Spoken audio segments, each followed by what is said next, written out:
It's the night, a right time for laughter.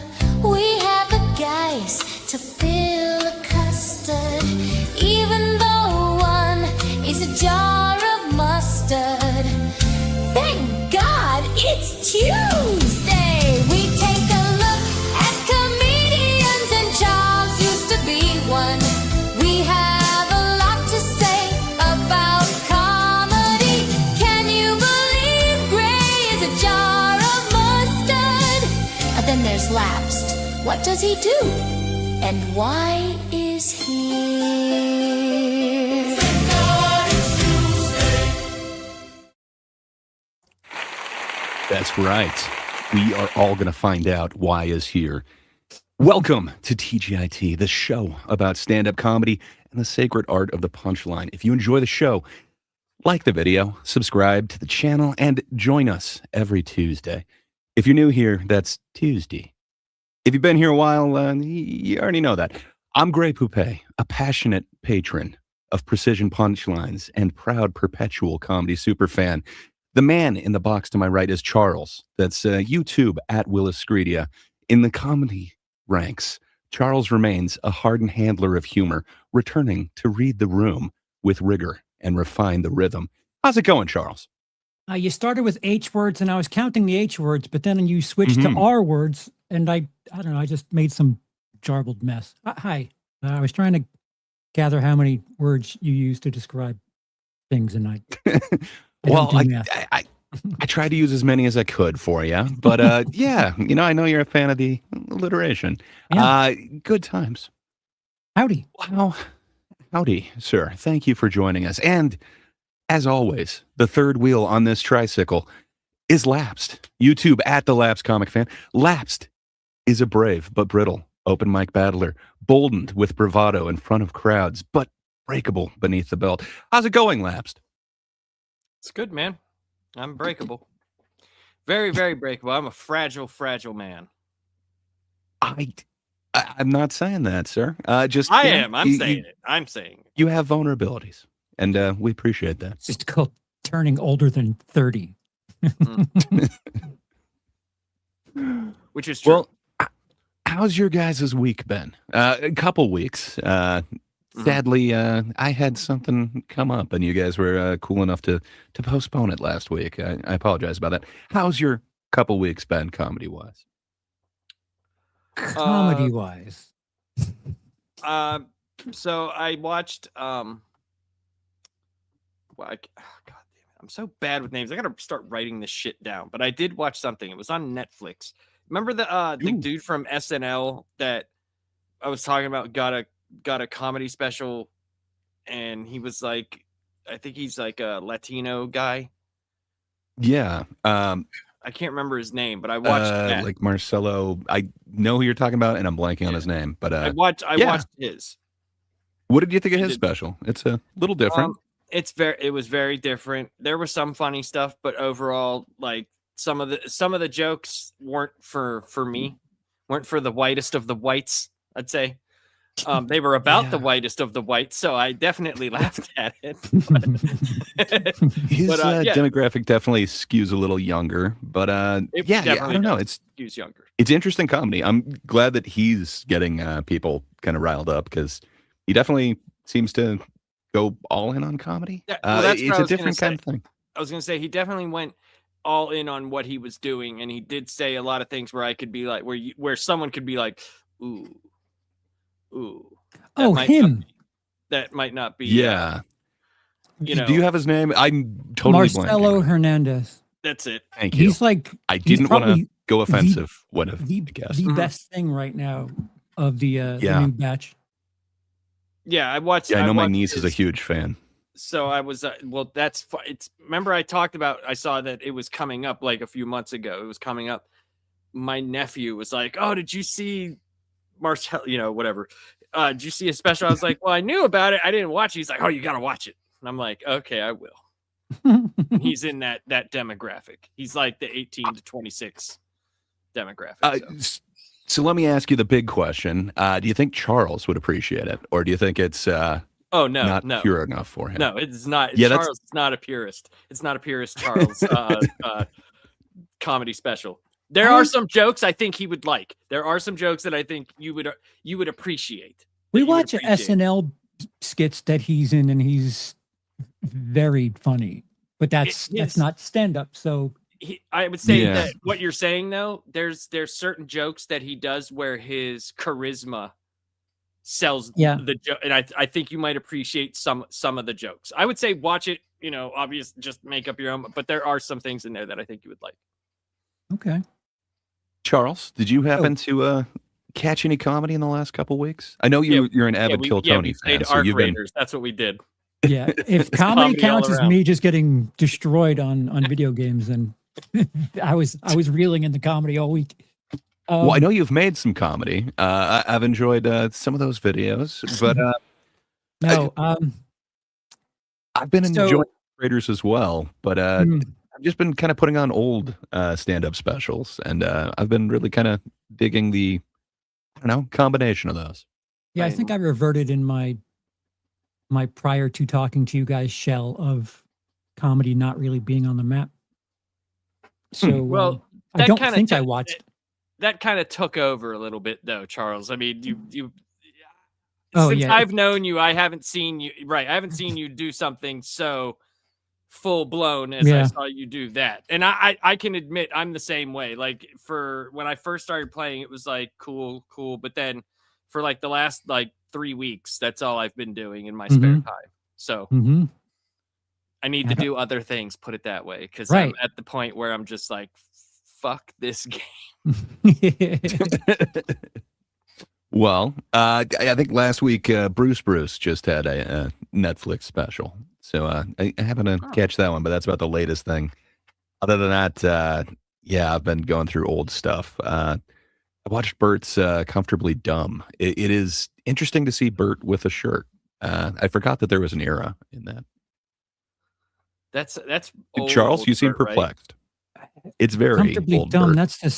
That's a podcast, right? That's not the show that's on Netflix. No, that's his special. I think it was his first one. If not, it's like his second. I thought it was the second one, but it's one of those two. It's definitely early, but it's a shirted Bert, which is interesting. Yeah, and I haven't seen it, but I've seen it on. I saw it when it was on YouTube. I don't know if it still is or not. But well, fair enough. Yeah, that's what everyone's favorite. I took in some of that. I did watch the relaunch of Scrubs. I watched the first 2 episodes. Ooh, how did that go? A legacy sequel. I would say this. I would say this. For people that just like the characters, you're probably fine. But for people like me who actually liked the show and thought season 8 had one of the best finales of all time, where he is walking out and he looks at the banner that was made for him for his last day, and he sees what his future would be and all that stuff. And then they did that season 9 medical school shit show. This is they deconstructed everything that they built up. Every single thing that they built up, they've just deconstructed it all, and it's just torn away. So I didn't care for it. Put it that way. There was some funny stuff in it. There was some funny. I was surprised that they kept the Todd the same. They kept him the same, sexual deviant, talking about his dick. They didn't make him a reformist or anything like that. But other than that, dude, it just doesn't hit the same, obviously, and you know how it is when they bring stuff back like that. It rarely hits, Is it on streaming now, or is it just on network television? I think it's on Hulu, but it's also on ABC, I believe, because it used to be on NBC, but then ABC bought it. I think it's on ABC. I saw it on demand. That's how I saw it. I didn't watch it on Hulu or anything. I just saw it on demand. It seems like they get a little bit of bite when they go to streaming, but if they're still on network television, I believe it is on network TV, because that's where I saw it, and it did have. I think it had the ABC logo. I'm not sure. Someone in the chat might know. So Justin just said it's probably on Disney Plus, which is also Hulu. I had a similar-ish bad experience. The Burbs. Did you know that they made it into a series? Only modern? I had heard about it. I did not watch it. Is it horrible? Just be it's honest. not. I didn't enjoy it a ton. It does have some fun cameos in it, but yeah, it seems to miss what I like about that movie. So it's interesting. It's just they made it something else, and I don't know that it works for me. But I don't know. A lot of people like it, but yeah, I just feel like I had a similar experience to what you just described with going back to Scrubs. I don't know. I don't know that you should bring something back. Just do something new. No need for that. Well, there is a need for something, and it's science, fellas. We gotta figure out, with some science, what your guys' true preference is. Because I got a feeling that you're not being as honest as you could be, but you can't lie to science. So, Oh boy! I think without any further ado, let's get your scientific preferences, just so that we know where you stand with comedy. So, Lapsed Sir, I'm Yes, going to sir. ask you to blindly rank 1 through 5 without knowing what's coming next. Just rank which is your favorite comedian. That's all Okay. you got to do. Okay. Yes, sir. Tommy Davidson. Jesus. 3. 3. Okay. Sean Wayans. Man. He's funny in movies. I was just going to say, does he do stand-up? Yeah, he's holding the mic there. Yeah. He's holding the stand like a pro. Of course he does stand up. Could be just for a photo. 4. It's the photo. 4. Wow. It's the photo for his touring site, sir. How That dare wow you. doesn't help. Like, that's not enthusiastic to me. So Mr. Jamie Foxx. I like Jamie Foxx. I think he's funny. So 2. 2. Okay. Marlon Wayans. Mm, God damn it. mm. 5. 5.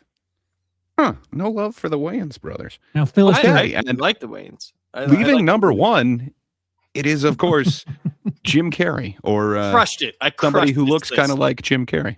I agree. And you know what, Lapsed? We love your consistency. It saves us from having to be surprised.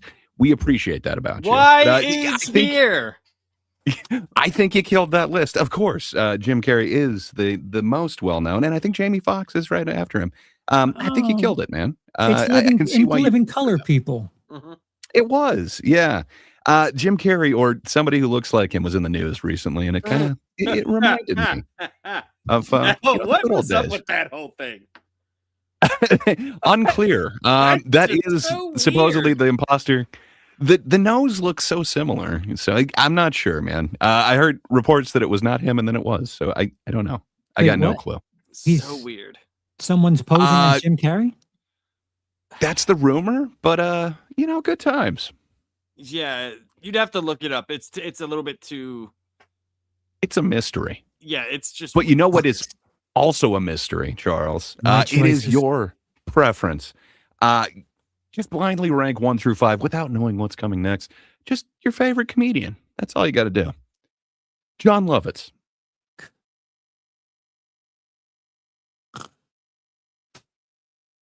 4.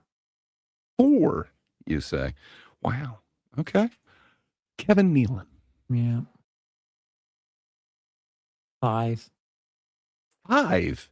Oh, come on. He's got a great joke about being whelmed, but not overly. I love me some Kevin Nealon. How dare you? Damon Wayans. 3. This is going to hurt 3. so bad. Huh. Daryl Hammond. 2. 2. Fuck. Meaning, number 1, your favorite comedian, Leslie Jones. Huh. Okay. Kind of, Well, kind of anticipated where it was going, and science doesn't lie. Thank you.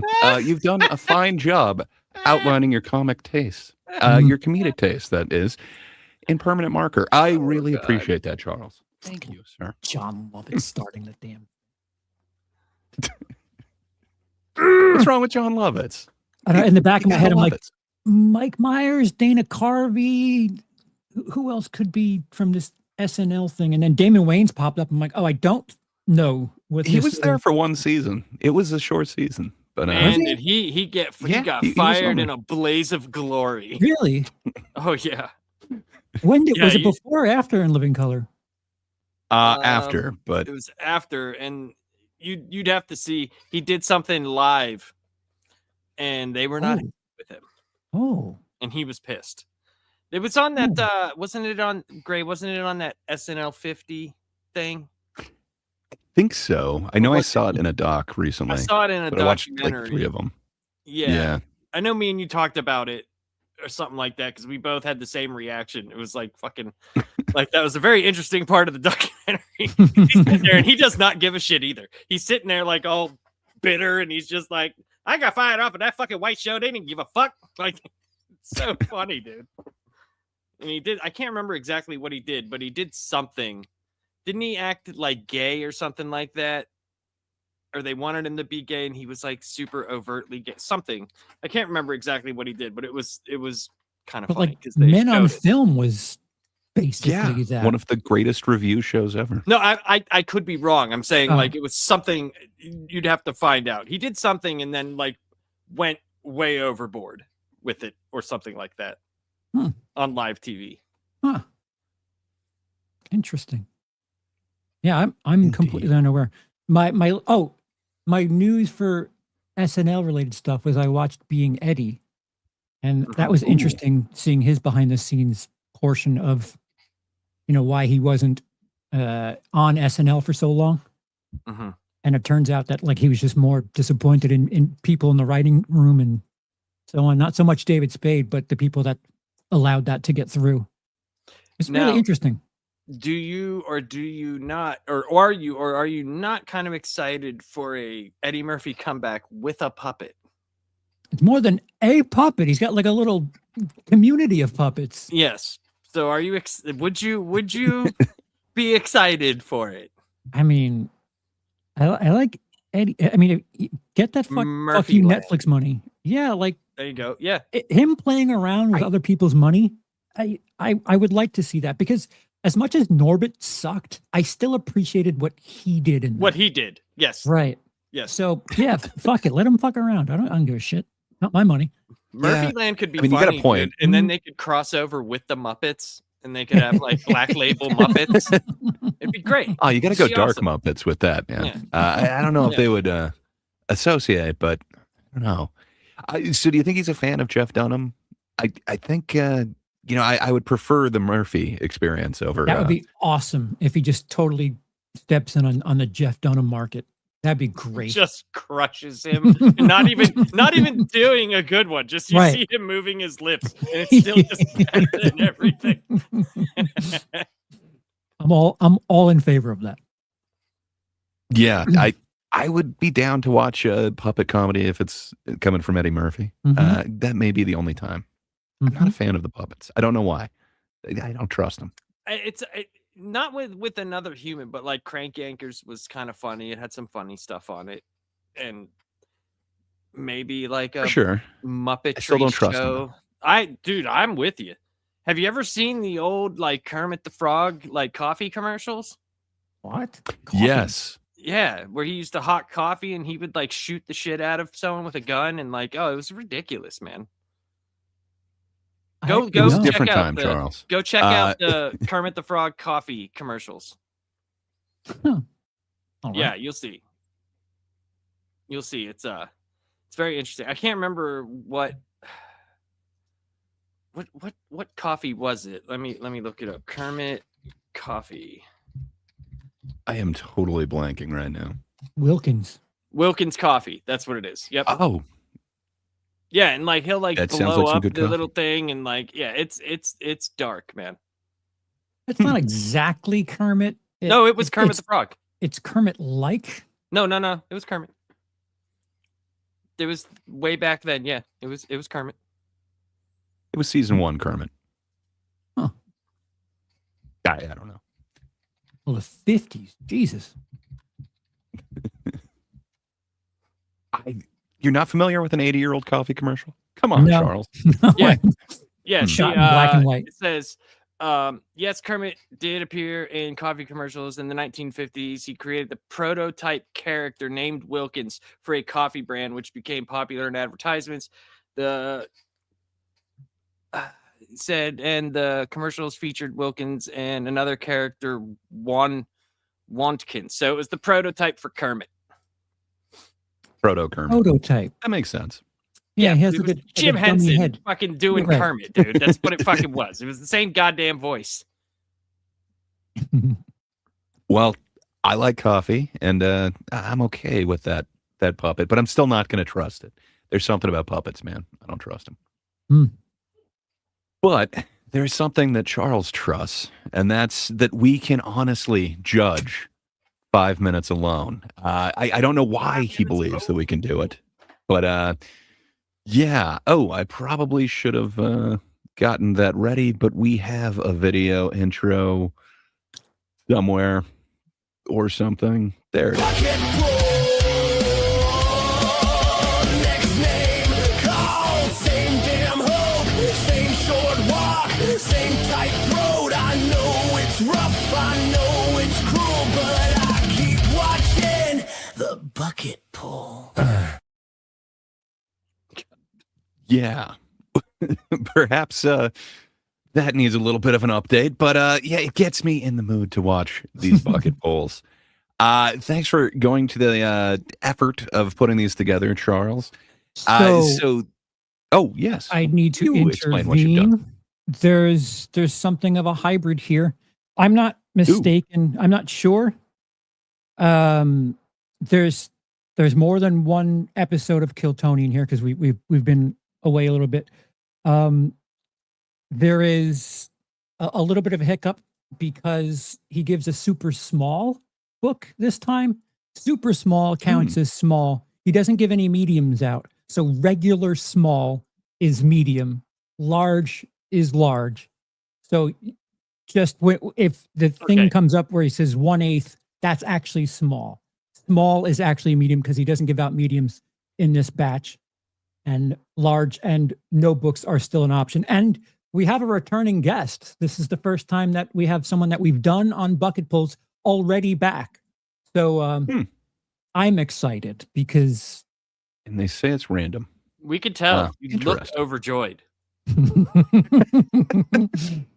So yeah, no book, Well, small book, okay. medium, large book. Based on the Okay. minute. Okay. And we're not supposed to factor in this amazing interview that definitely earns part of the book. Okay. So just I think that should be no big deal. I think Laps could agree to that. But all right, without any further ado, let's get to the first poll. Your next bucket poll. Lindsay, you know how the show works? There's a puppet. Yeah, I have Don't fucking trust it. Facebook. Okay. 60 seconds uninterrupted going to Ryan Dordery, everybody. Ryan Dordery. Here we go. The show continues.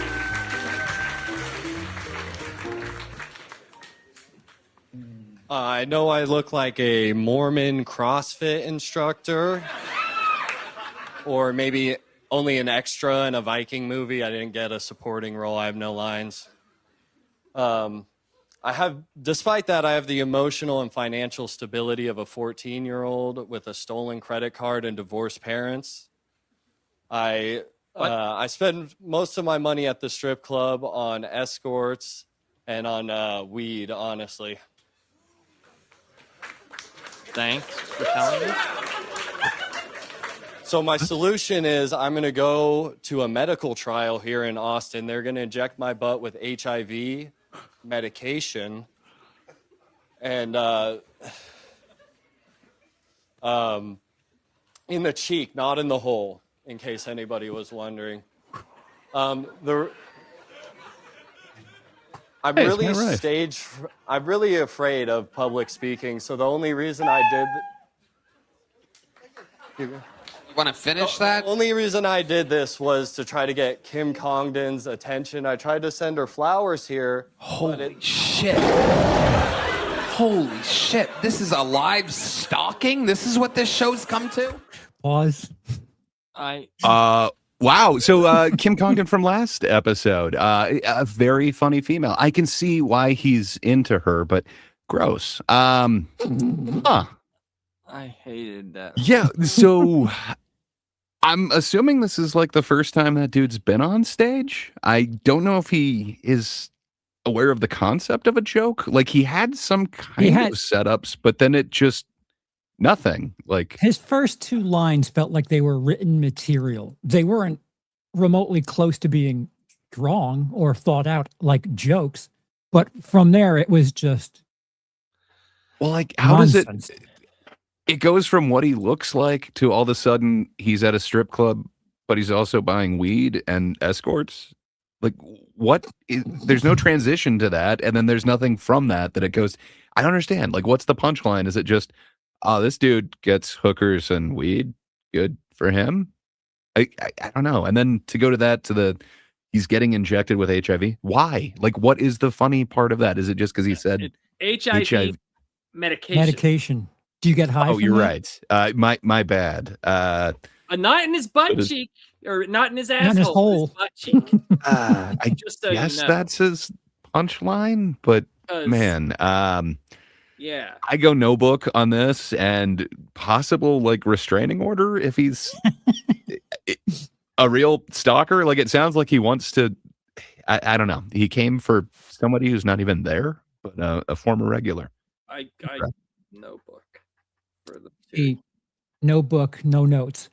It's interesting you say that because Matt Rife does a bit where he tells the guy that he would call Kim for him, and go back That and watch. sounds to see dangerous. What happens in the interview? Huh. Justin Justin medium saying joke book. medium book. All right. So, this comedy works for some. Fair enough. So lapsed, which one did you say? I'm going no book. Nothing. No book. All right. Let's see. All right. There he goes. Ryan Dordery, everybody. No joke book. No nothing. All right. Okay. That seems deserved. Fair. This seems about what is deserved, where usually it seems like they give him a medium for no reason. So I feel vindicated. So on this one. Justin knows. Justin Finally. knows what killed Tony is. That at the very least, our audience knows the system works. I'm glad. This is the first one that I wanted a no book, and they gave a no book. The dam So, is holding. it can happen. All right, let's go to number 2. Lindsay's slamming her hand on the table. She liked him. Some noise for your next bucket pull, ladies and gentlemen. It's Greg Bergman, everybody. Greg Bergman. Hey, I don't know about you guys, but I am sick to death of pedophilia. Right? Are you sick of it? I don't mean sick of adults having sex with children. I've never been for that, just the way I was raised. But I'm sick of hearing about it. You know, in New York, it was all I heard about was privilege and race, and that got annoying. Then I come to Texas, and all I hear about is vaccines and pedophilia. Vaccines, pedophilia. It's all people talk about, vaccines and pedophilia. If I hear about vaccines and pedophilia one more time, I'm going to take 10 booster shots and fuck a kid. You know, I'm bored of it. It's enough already. I want to see what what all this fuss is about. You know what I mean? And autism, that's another thing. What a scam. Everyone in Austin says they're autistic. I'm autistic. You know, you want to be. You want to be autistic. You want to be neurodivergent. You think it makes you interesting. Okay? You're not autistic if you're too much of a stupid little creep to look the barista in the eye. Okay? You're a putz. You want autistic? That's what people like. Yeah, I'll tell you autistic or neurodivergent. Last summer, during the flood, I walked around in 100-degree heat, and I was afraid to use the bus card that the mental hospital gave me for fear that the invisible material I thought would explode when I swiped it to the bus and blow everybody up. That, my friends, is neurodivergent, okay? So if you want a stupid lunatic, here I am. All right. Greg pause. Wow. So I do remember this guy. So this You is our do. return guy. The guy with the great big so cock. he's the The yeah, I was gonna sideways say cock. he's the guy. Wasn't he saying like tuna can or something Yeah. like that? Like it's Yeah. it's huge, but Mhm. only girth wise. Yeah, I remember him being slightly funnier the first time, and I remember not liking the first time. What the fuck was this? Lapsed, any thoughts? I see you face He palming killed down there. Lapsed. He killed Lapsed. Nothing. Oh, no. Zero book. I'm gonna get a booster and fuck a kid. Well, that's edgy, Well, man. here's Come on, it man. again. It's Playing to that Austin crowd. it seems like it. It sounds like if you were to ask AI to do edgy comedy from the 90s, like if you just showed AI videos of Dice, Sam Kinison, Bill Hicks, and Dennis Leary, that's what it would put out. Just like here's that style, but no sort of Hey, I was taste. thinking about taking a booster shot and banging me a kid. Bada bing, hey! Bada boo, doody doo, hey! Yeah. You just Shut the fuck up. sounding hardened, but there's no real humor to anything you're saying. It's so ridiculous. Like, as soon as he said that first joke, I couldn't even lift my head up to look at him anymore. I just didn't want to look at him. I didn't even want to look at the guy. Yeah, it feels. I guess Charles kind of nailed it when he's saying like that '90s edgy thing. Yes. So Miss Sparkles in the chat, she did tag me on Twitter with a rather edgy subject matter of a joke, but it's this comedian Ty Rivera, who's I love that dude. I think he's hilarious. Mhm. Some people kind of hate him for his kind of stance on Austin and kind of spilling the tea, but Mhm. he is able to tackle a bunch of like really tough subjects and still make them edgy, but really funny. This, it just seems like the guy is like, let's talk about, PDF Dude, files and dude, vaccines. That's he what had this the Austin fucking- crowd loves. Yeah, he had the Austin fucking dartboard. Yeah. Mhm. Yeah. And then what about the autism, man?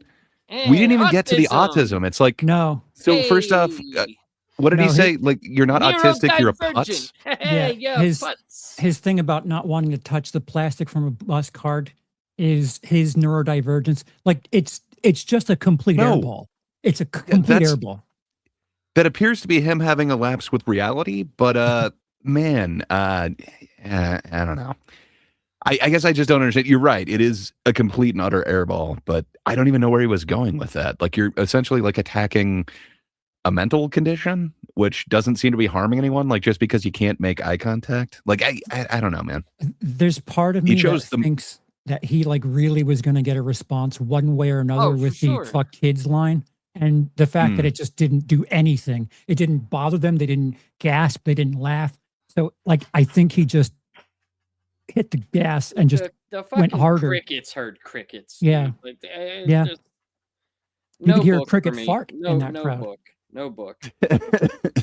Even though I know this dumbass gonna give him one, for me, no book. So I think he got. I don't think it was a large book last He time. got a medium Was it? book last time. I think he got a medium book. This definitely doesn't deserve more than that. So I think since he got one last time, I'm going no book on this. It deserves no book. If there's any justice, we're getting 2 no books in a row. But I guess let's see. Bergman. It's a party. It's a party. It's a God party. damn it! I had jokes that were good too. I thought you wanted the. Why didn't you do them? Because I thought question. the first one was good. What the fuck, the kid? I was gonna. Here's a little joke book, Greg. I'm No, gonna keep it Little. moving on. Why? Yes. He said Oh, medium. no. Right, medium. No. I forgot. He so, said little. so but, little is hmm. technically medium because he does smaller than little. Yeah, Uh, okay, I remember. Yeah, okay. I don't think he deserved it. He has a previous one. He should use it and write something funny. And the fact that he's saying he had something funny, okay? Like, what did you I think he had was doing funny here? jokes, but I thought I'd try out these stupid ones because bada bing, hey. Something Well- tells me this wasn't exactly random because he was just on 2 or 3 Over weeks here, ago. Yeah. over there. Come on, Charles. Come on, Chaz. What, you think it's rigged, Charles? Come on. This is random. Where'd you There's a get bucket. Will from? Why ain't you Chuckapedia? Waka hecka Fucking Well, get maybe this guy next outta poll here. Fuck. will be funny. Christ. I have faith. There's some good comedians out there. I'm sure they'll get lucky. Oh, make some noise for Seth Shepard, everybody. Ooh, looks like we're on a different episode. Howdy, y'all. Oh God. I found out recently I'm 1/8 black. It's our month now. Now, this doesn't mean that I can say any of the fun words, but I sure have been thinking about it.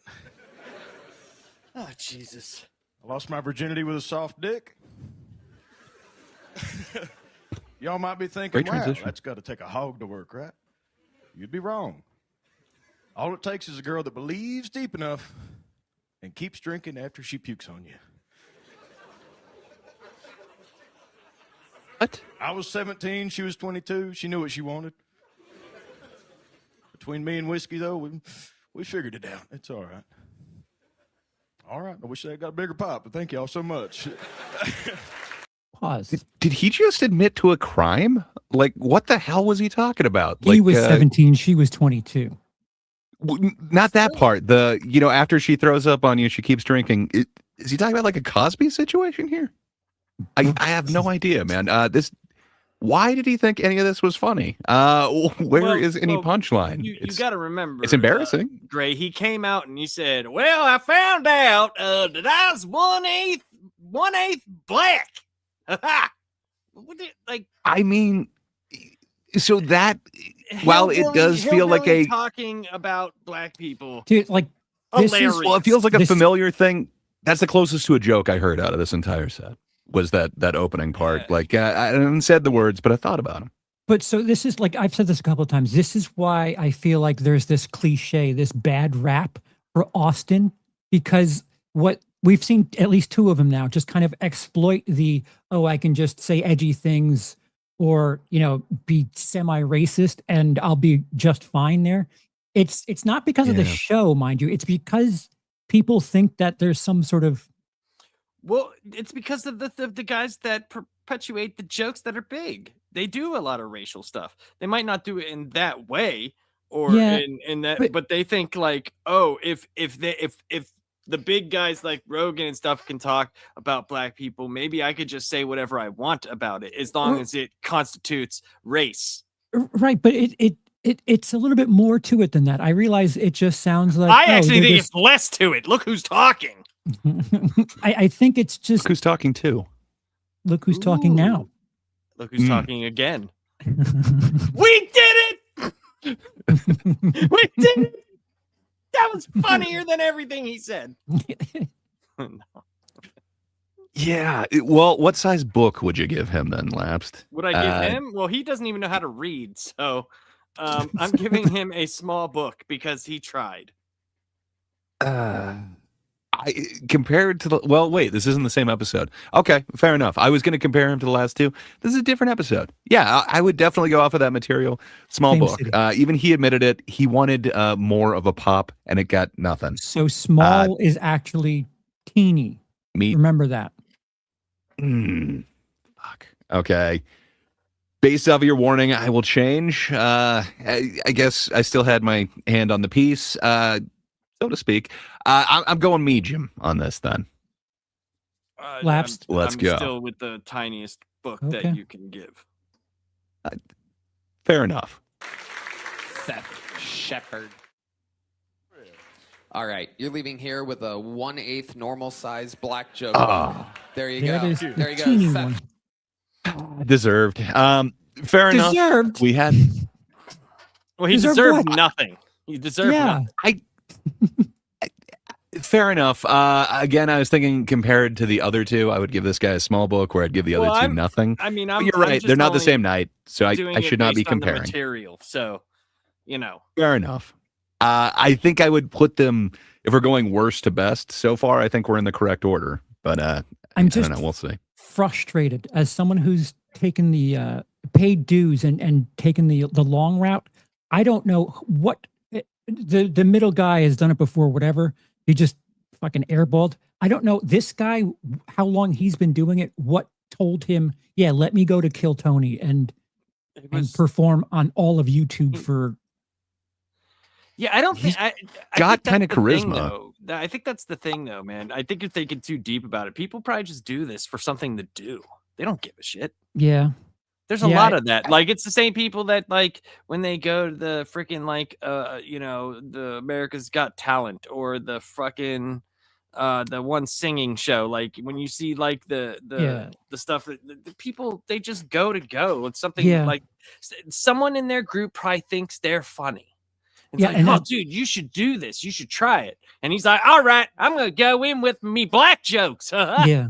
You know, and that's then where I kind of get bummed out because to me, it's like, this isn't a fuck it, let me get drunk and try some shit thing. It's like, dude, I think that's Come what on. the host wants it to no, be. I know. I think the host, like, I think Tony is looking for his little whack pack of Yeah, people. American Idol, fucking William Hung type shit. I get it. It's just, That's what he it wants. bums me out. It bums me out. Of course it does. Last Every comic standing episode- would be at least the Mm. best equivalency of people trying. Yeah, Of- but even of then, weeding like, out you get the more. tryouts. They Yes, were you doing the do. American You Idol do. like tryout thing, 100%. where he's looking to get 100%. that each episode. He even asks like almost every single episode, like, who likes it when the comedians do well? Who likes it when the comedians do badly? And Cat Black. yeah, it seems like it's about 50-50. So he's definitely looking for people to bomb on there. But still, it seems like the no books are rare. Yeah. Like if I were to go do this and I bombed, I would just feel gutted. Just gutted. Oh yeah. Mhm. Especially the views that they're getting now. Like Right. back in the day, cool. It was just like the small room of the Comedy Store. Like you could, it's like doing an open mic. But this thing now with the millions of views, man, I don't think I'd ever recover. I'm not lapsed. I actually, I don't know. You care what people think. I couldn't about do you? that, man. That's too much don't. pressure. It's not so much that, it's just that pressure, man. It would definitely get to me.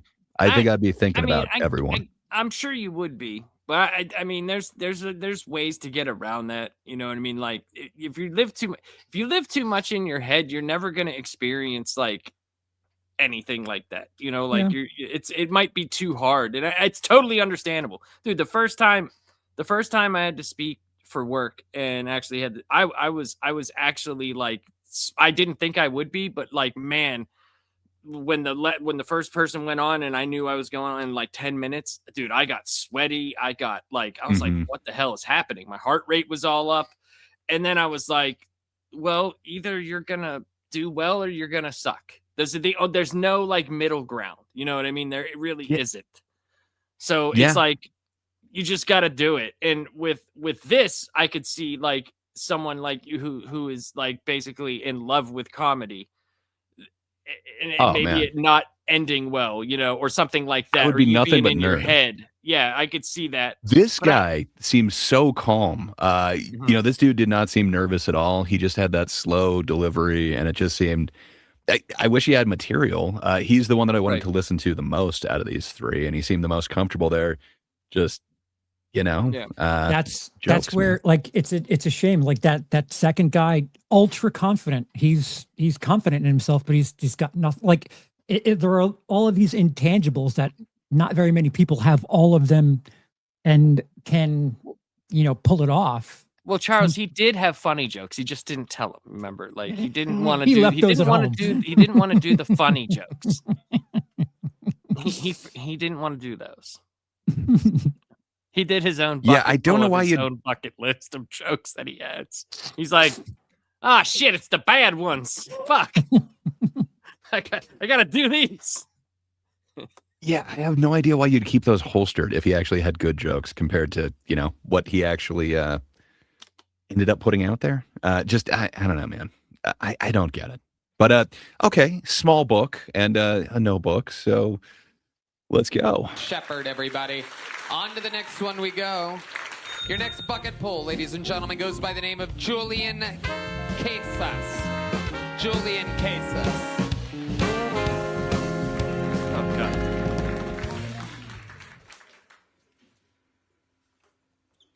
So I don't think Stephen Hawking fucked any kids. Because how?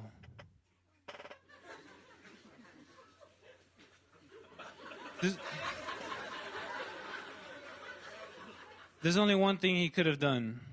Only one thing that makes any sense.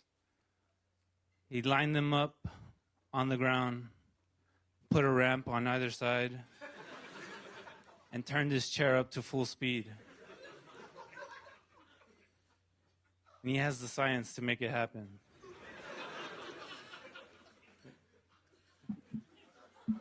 I could just imagine his tires creating fire tracks. And I'm pretty sure that's how his face got that way. It's just the wind resistance. You know what I mean? It's just like...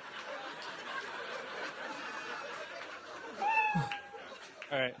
That's my set. Hey. Huh.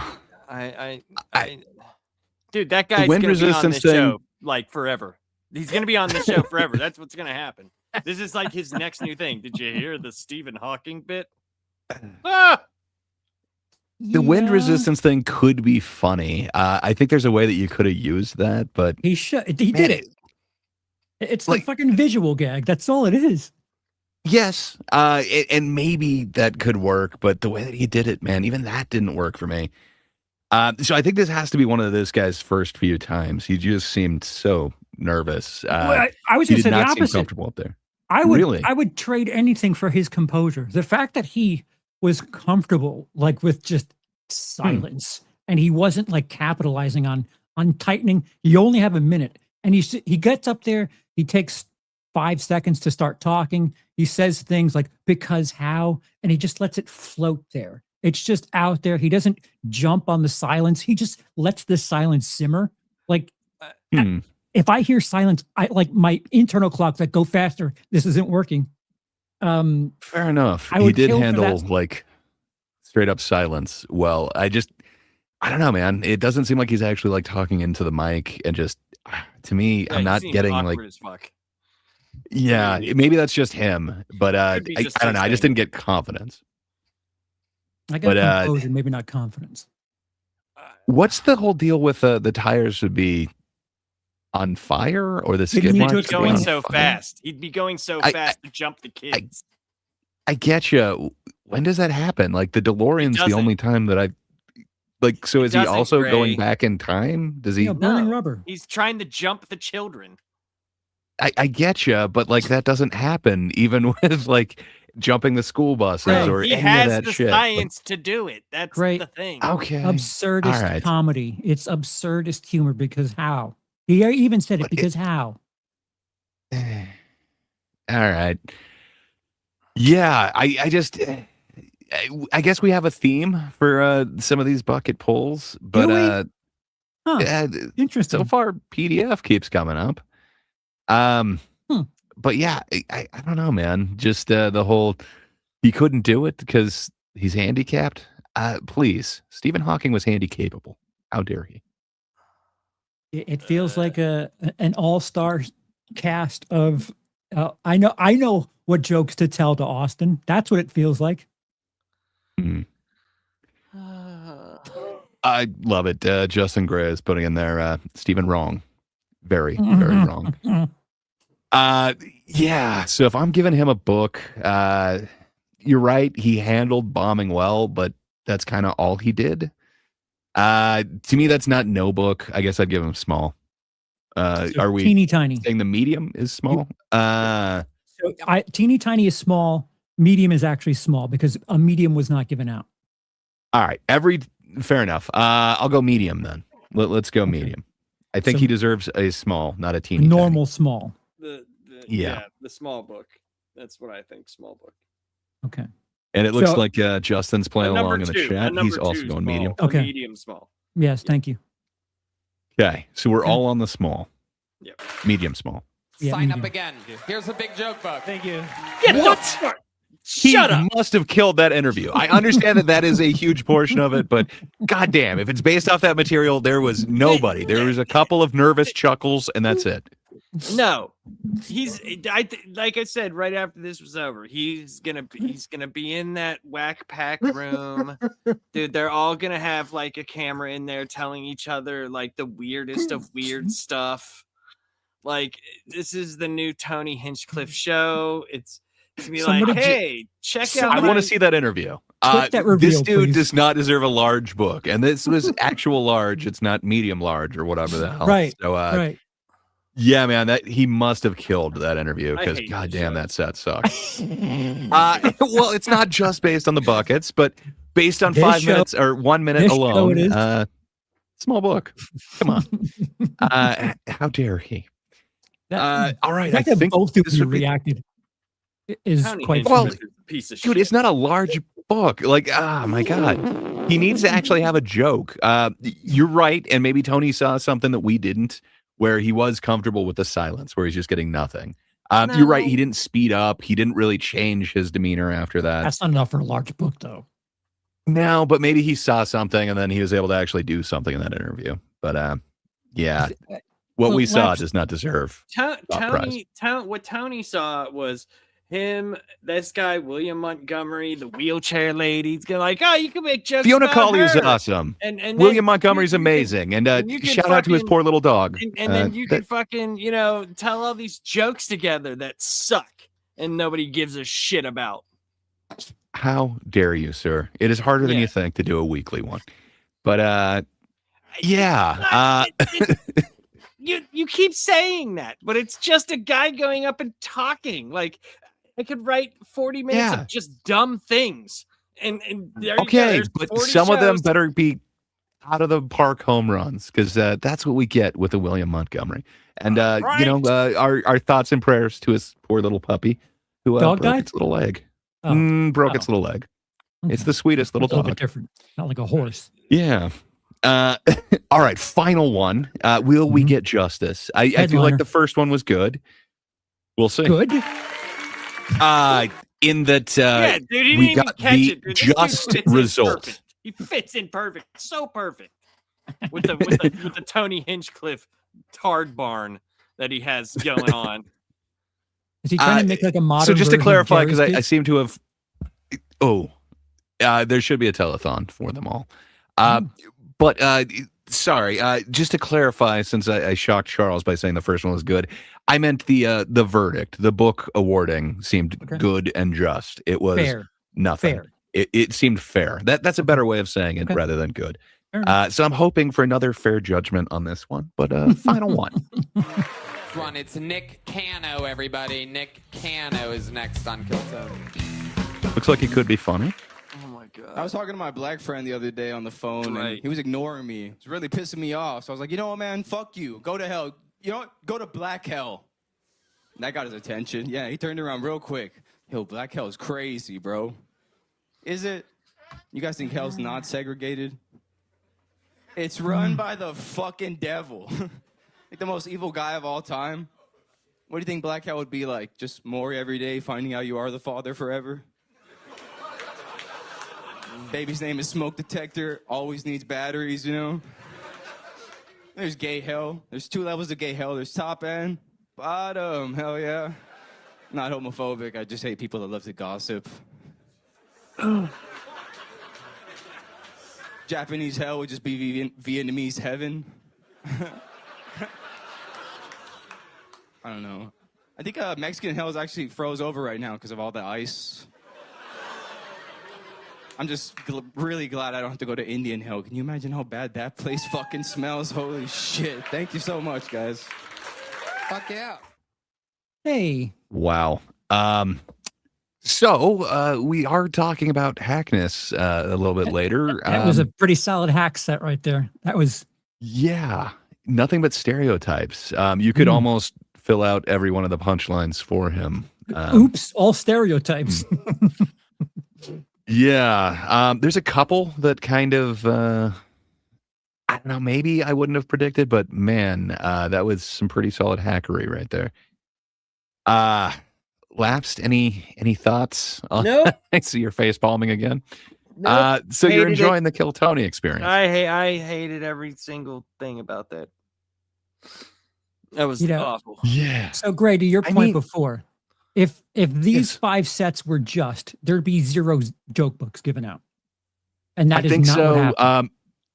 Maybe I would give the third guy a small one based on how these other ones did. I think his was the one that I enjoyed the most. But yeah, I'd be cool with all of them getting nothing. I would just say, good day, sir.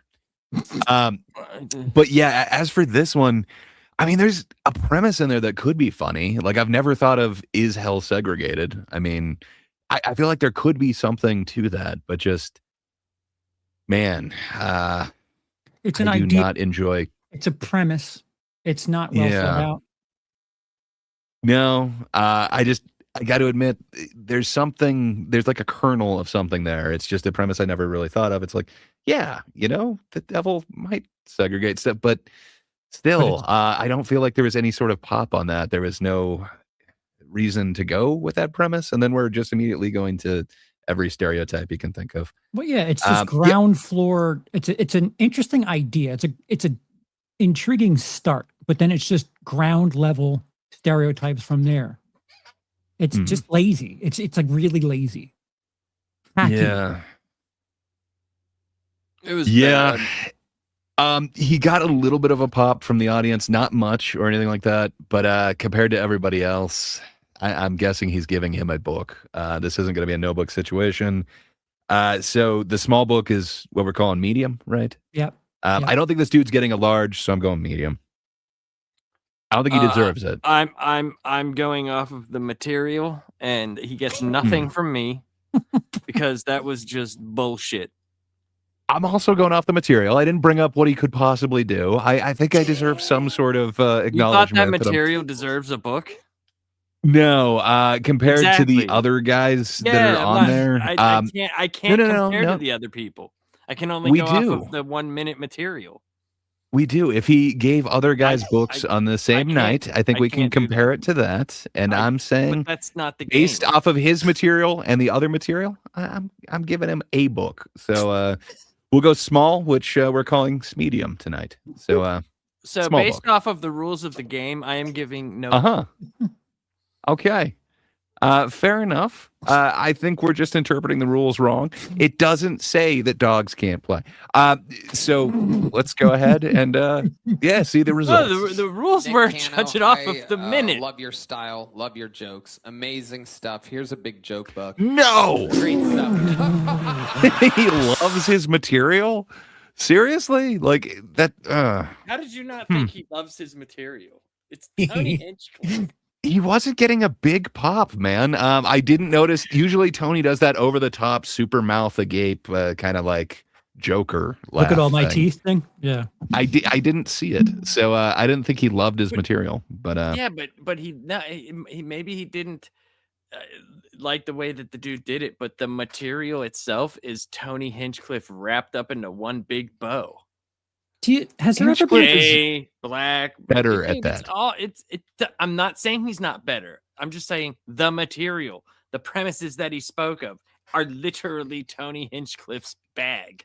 Has there ever been a moment Fair where enough. Tony has purchased material from someone or punched up stuff for them? Because I feel like he Yes. would see some potential in the idea of a segregated hell. I know And- he's done writing for people, like for Yeah, that's what I was going to say. I know he's done roasts. Not roast only did he write writings for and other stuff. people, but Yeah.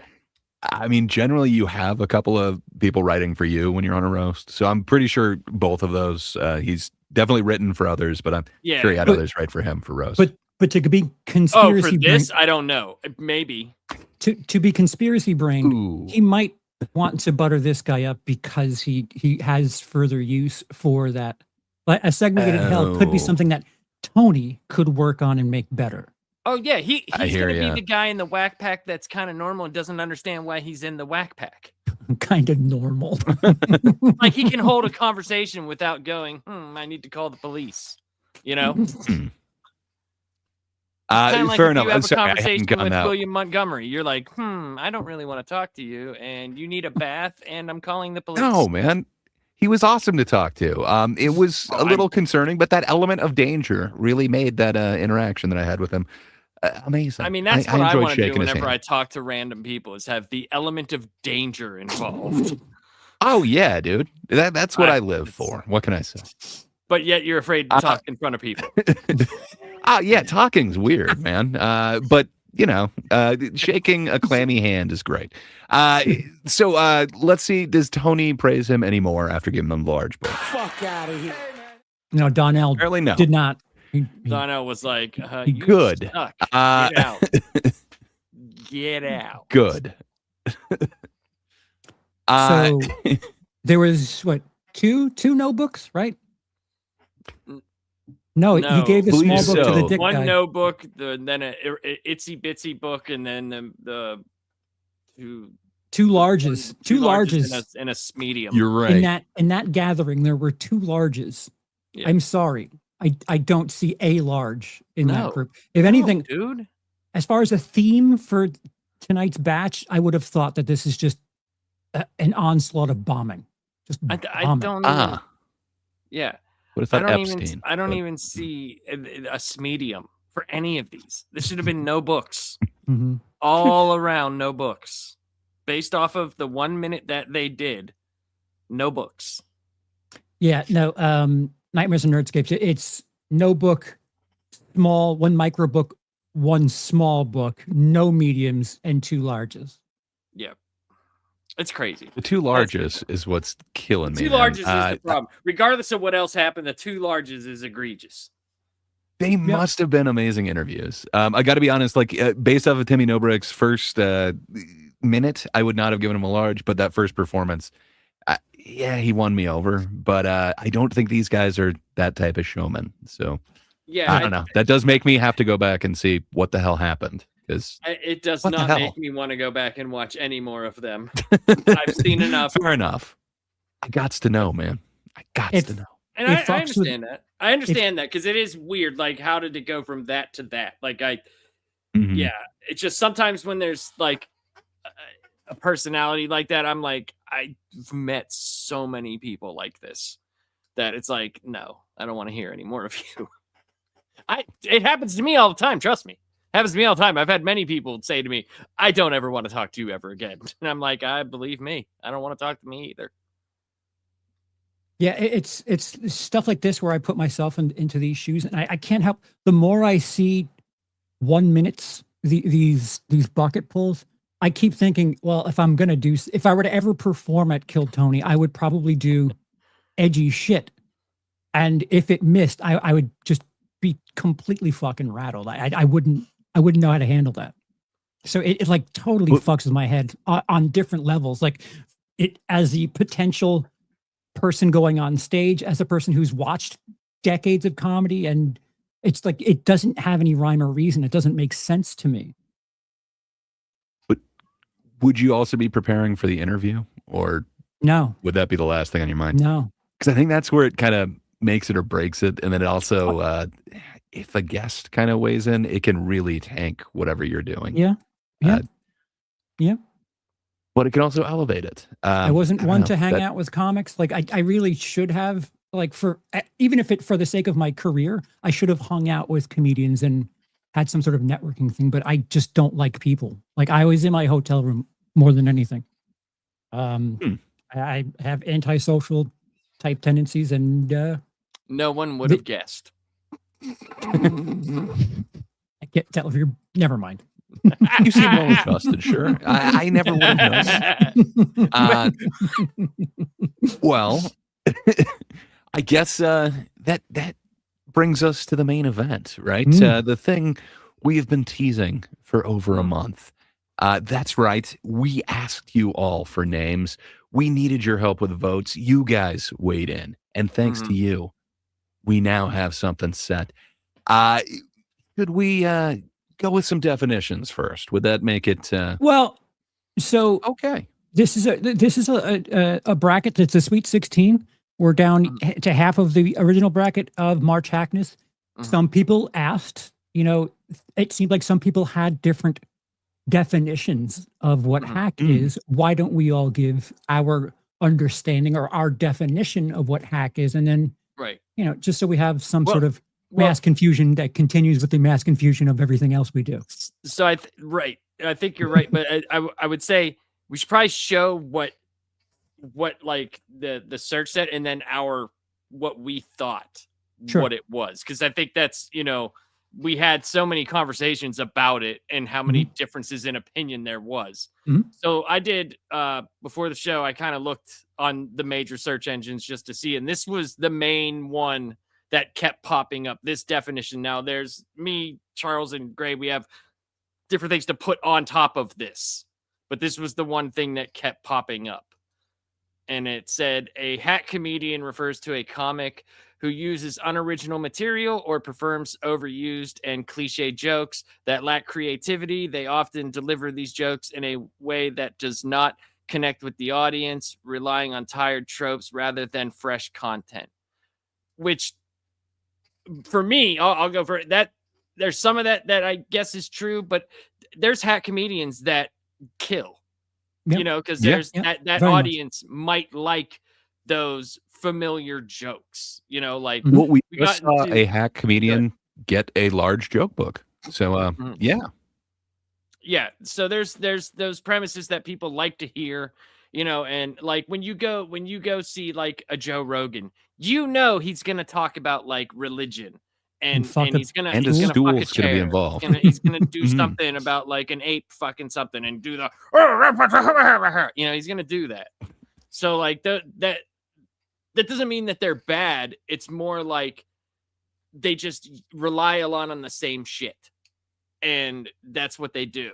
Like we see a new special, but yet is it really new? Or does it just feel like an extension of what they've been doing for the last how many ever years? That's kind of how I interpreted it. So For what sure. did you guys feel? How did you add any more onto there? Gray, Charles, would you like to go? Oh, you want me to go? Okay. I'll headline. So for me, hack, it's derived from hackneyed, which hackneyed meaning overused, unoriginal, or trite. So I don't know. When we say a joke is hack, we don't necessarily mean a comedian is bad or untalented. We mean the idea is so familiar that the audience can predict the punchline before it even lands. Most comics write hack jokes at some point, and a lot of great comedians grow out of it. It's not a moral judgment. It's a note about the craft. Generally, here's how you know something's hack. Did you know where the joke was going before the punchline landed? Have you heard essentially the same joke from multiple comedians before? Did the joke rely on everyone knows this instead of any sort of specific POV? Was the biggest reaction applause instead of laughter? There's more criteria, but I think that's my main hack diagnostic test right there. Charles, were you using it in a different way? Yeah, yes and no. To be completely candid, I have used hack material. I've done quite a bit of hack shit. If you see any clips of me on the internet, my road sign stuff is pretty hack. I'm not the only person who's done stuff like that. My definition of hack would be that a comedian that is doing material that doesn't really make it distinctive, something that you're aware of that doesn't, like, can you picture someone else doing that same material? If you can, the comedian didn't make it their own. And if it doesn't really have a distinctive, this is my voice nature to it, I'm not saying everyone thinks that. I just have this feeling of, oh, that's pretty hack to tell a joke that really doesn't fit your persona, your character. And it's not exactly the same, but yeah, like you guys both said, if it's a joke that you just know where it's going, it's like you're not adding anything new to it. Although there have been some people who have had some sort of a joke that felt like it was going to be hack and then some sort of left turn. I almost appreciate that more because it's something like oh, you're not a garbage hack. That was actually quite creative. I think creativity is where a lot of it is unfortunate. A lack of creativity. I completely agree with that.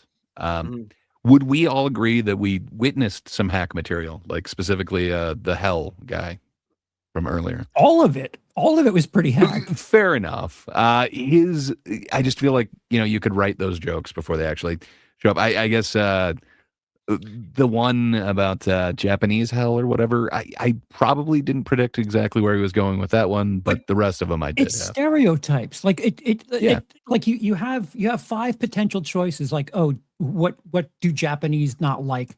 And then or what are the stereotypes for that? And you just pick one. It's for sure. It goes further to, like, all of those comedians, not any one of them made any of that shit their own. So I would call all of those comedians hack because nothing really speaks to me about. Well, maybe the stalker was not hack because he was just being a fucking stalker. But I don't know. Is that creative or just weird? I mean, I haven't seen that that persona before, I guess I should say. I don't know. Maybe he's doing a Larry the Cable Guy type of deal. Who knows? Maybe he's I don't remember his name, but the stalker guy. Is there say those people are just like the first time they've been up there, except for the one guy who's obviously been there before, and he's obviously done comedy somewhere else. Can you be hack without even knowing what you're doing? Oh, sure. Okay. Oh yeah. Sure. So I there think you go. a lot of people start that way. Like it's what type of jokes are out there? Okay, let me say a joke like that. I think a lot of the times that leads to hack before you kind of find your voice. Like Before you even know what that is, kind of thing. Putting their spin on it, but it's still the same shit. Yeah, and to be fair to comedians from the other end of things, they use that material because it's safe. It works. Like I don't want to be shitty to these people. I have done plenty of hack stuff. You play the hits. If it works, why not do it? I 100%. Can't hate on that. That makes sense. Yeah, because while everybody on this list is successful, they are out there. They are doing it. We're not saying they are bad or anything like that. But I feel like they could be more original, and they're not necessarily my cup of tea. But there's a few names on here that I actually really like. But we are honoring the people. We got these names from you guys, so we have to be just and moral. We can't give a large joke book to these guys. I'll point it out as we get to them, but there's a few names that I don't think belong on here. Gray, just say it. It's the audience's fault. Whatever happens here moving forward, it's their fault. And we appreciate it. I'm with your you, comments. Chat. We got I'm your always chats. on the chat side. I'm always on the chat side. So puss. We got your direct messages, and we calculated these. Charles spent many hours with the abacus coming up with the rankings on these. We had to get the particular seedings for this amazing bracket that we're doing. We had to get it right, and the people have spoken. So because of you guys, we do have this wonderful bracket. I guess let's go to the video. 16. Okay. So this is the March Hackness 2026 TGIT's March Hackness 2026 Sweet 16. So you'll see that amazing logo up in the corner. Oh yeah, that is good times up there. But let me zoom in a little bit because at this thing, there we go. So in the first seed, in the first bracket, we have Amy Schumer versus Natalie Cuomo. We got Whitney Cummings versus Roseanne Barr. In the next one, Bert Kreischer versus Brian Callen. Holy hell. Okay, that one's going to be a tough one. Joe Rogan versus Andrew Schultz. Jeff Dunham versus Larry the Cable Guy. Carrot Top versus Dane Cook. Matt Rife versus Hassan Minhaj. And Morgan J versus David Lucas. All right. Do we start at the bottom? Are we going to end with the number one seed? Hold on. This is the first time the audience is seeing the list proper. And Nightmares and Nerdscapes is saying, Roseanne, not surprising. Are there any names here that are surprising to you? Either in the wrong way or a right way? Yeah, I'm kind of surprised that David Lucas made an appearance on here to me, and I'm kind of surprised that Roseanne did. Everyone else, they are names that I was definitely seeing, but I kind of didn't anticipate those two, but I can see why people wouldn't be a fan. I would have thought somebody would have put like a William Montgomery over a David Lucas or something like that, especially since we spent so much time getting to know him, but I'm glad to see he's not on this list. Laps, any surprises for you, sir? Roseanne, but the rest not really. I just don't. David Lucas is the one I just don't know enough about, or not. Sorry, Morgan J. He was the one that I just didn't know. Like whenever you showed him to me, that was the first I heard of him. So I wouldn't even give him enough credence, in my opinion, to be a hack. He's just not even on my radar enough. So that's all. But I definitely think it was stupid ass dumb material. So I can Well- see that for sure. Fair enough. Charles, were there any names that surprised you that the people demanded that you were like, why? But why? Roseanne's one of them. I guess we're pretty insightful to where we're going on that bracket. There was a name or two that people had to choose from that they didn't, that I was kind of intrigued by, and I have blinders on with Dane Cook, so full disclosure on how that's going to come up, but I'm 6 years dark, so I don't know what's happened. I too have a couple of names here that I'm either unfamiliar with or not familiar enough with, but have checked in on some of them. That, like Morgan J, the fact that he's as big a deal on TikTok is just dumbfounding to me. Yeah.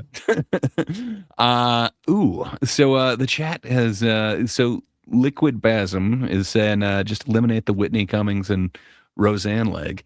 I got to be honest, both of them. I don't see so much of a hack with Whitney. Perhaps I've got a soft spot for her, but she's already married, Gray. That's perfectly fine. I just respect the fact that she rescues dogs, even after she had an incident with a rescue dog. So I don't know. She can do no harm. So she does that on stage, does she? I thought her CNN thing was hacky as fuck. I enjoyed it, but that was because I was a little bit toasted at the in-laws. And, I guess I didn't anticipate seeing kind of a roast, and I enjoyed it. But fair enough. I hear that you guys didn't enjoy it nearly as much as me. It put a cap on a good year for me. So we're essentially talking about Whitney Cummings and Roseanne Barr anyway. We could work our way backwards to the top bracket. Yeah. So okay, go on. So we're going with that one. Yep. I gotta be honest. Seeing both of them last, I felt like Whitney was less hack. Where recently, we witnessed that Kill Tony performance where Roseanne opened, and man, it just seemed like a bunch of kind of stereotypical Austin material, but man, it was not good. I think I've enjoyed more Whitney Cummings over the last few years. I got to be honest. Roseanne was amazing in her time, but everything that I've seen from her lately, it doesn't seem original. It seems like I could see almost anybody else doing the same thing. To me, that's more hack. I think I'd go Roseanne over the two, but I don't want her on this list, I guess I'm saying. Whitney Cummings to me is way more hacky than Roseanne. And I do agree with Gray, though. The last time Roseanne was on freaking Kill Tony, that was just, I don't even know what that was. But I don't know. Whitney Cummings to me is like the female comedian who tries to tell man jokes, but from the female perspective. Like, I'm going to talk about my girl balls. And like, you look at me, I'm so edgy and tough. And yeah, no, she's hack as fuck. I agree with what Justin Gray is saying in the audience, not just because he's got the coolest last name ever, but it should be Eliza Schlesinger versus Whitney Cummings. She definitely is who I would have put on there, and I would have definitely put Eliza forward over Whitney. I don't know.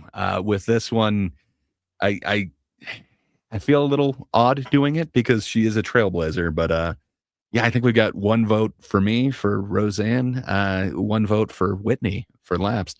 Charles, you are the decider. The audience can definitely sway you, but yeah, I don't know. What do you think? There's time for, if you're watching this in the future, you can comment and sway the decision. But yeah, I feel like there's two factors with each of the comedians that kind of have nothing to do with something. Like Whitney Cummings, when I see stuff from her that like is really kind of, I don't know, wince-worthy, it's like her doing stuff on Twitter or like clips of her on podcasts where she's like getting into it with trolls or whatever. And it's like, don't do that. And Roseanne Barr, man, she was the troll.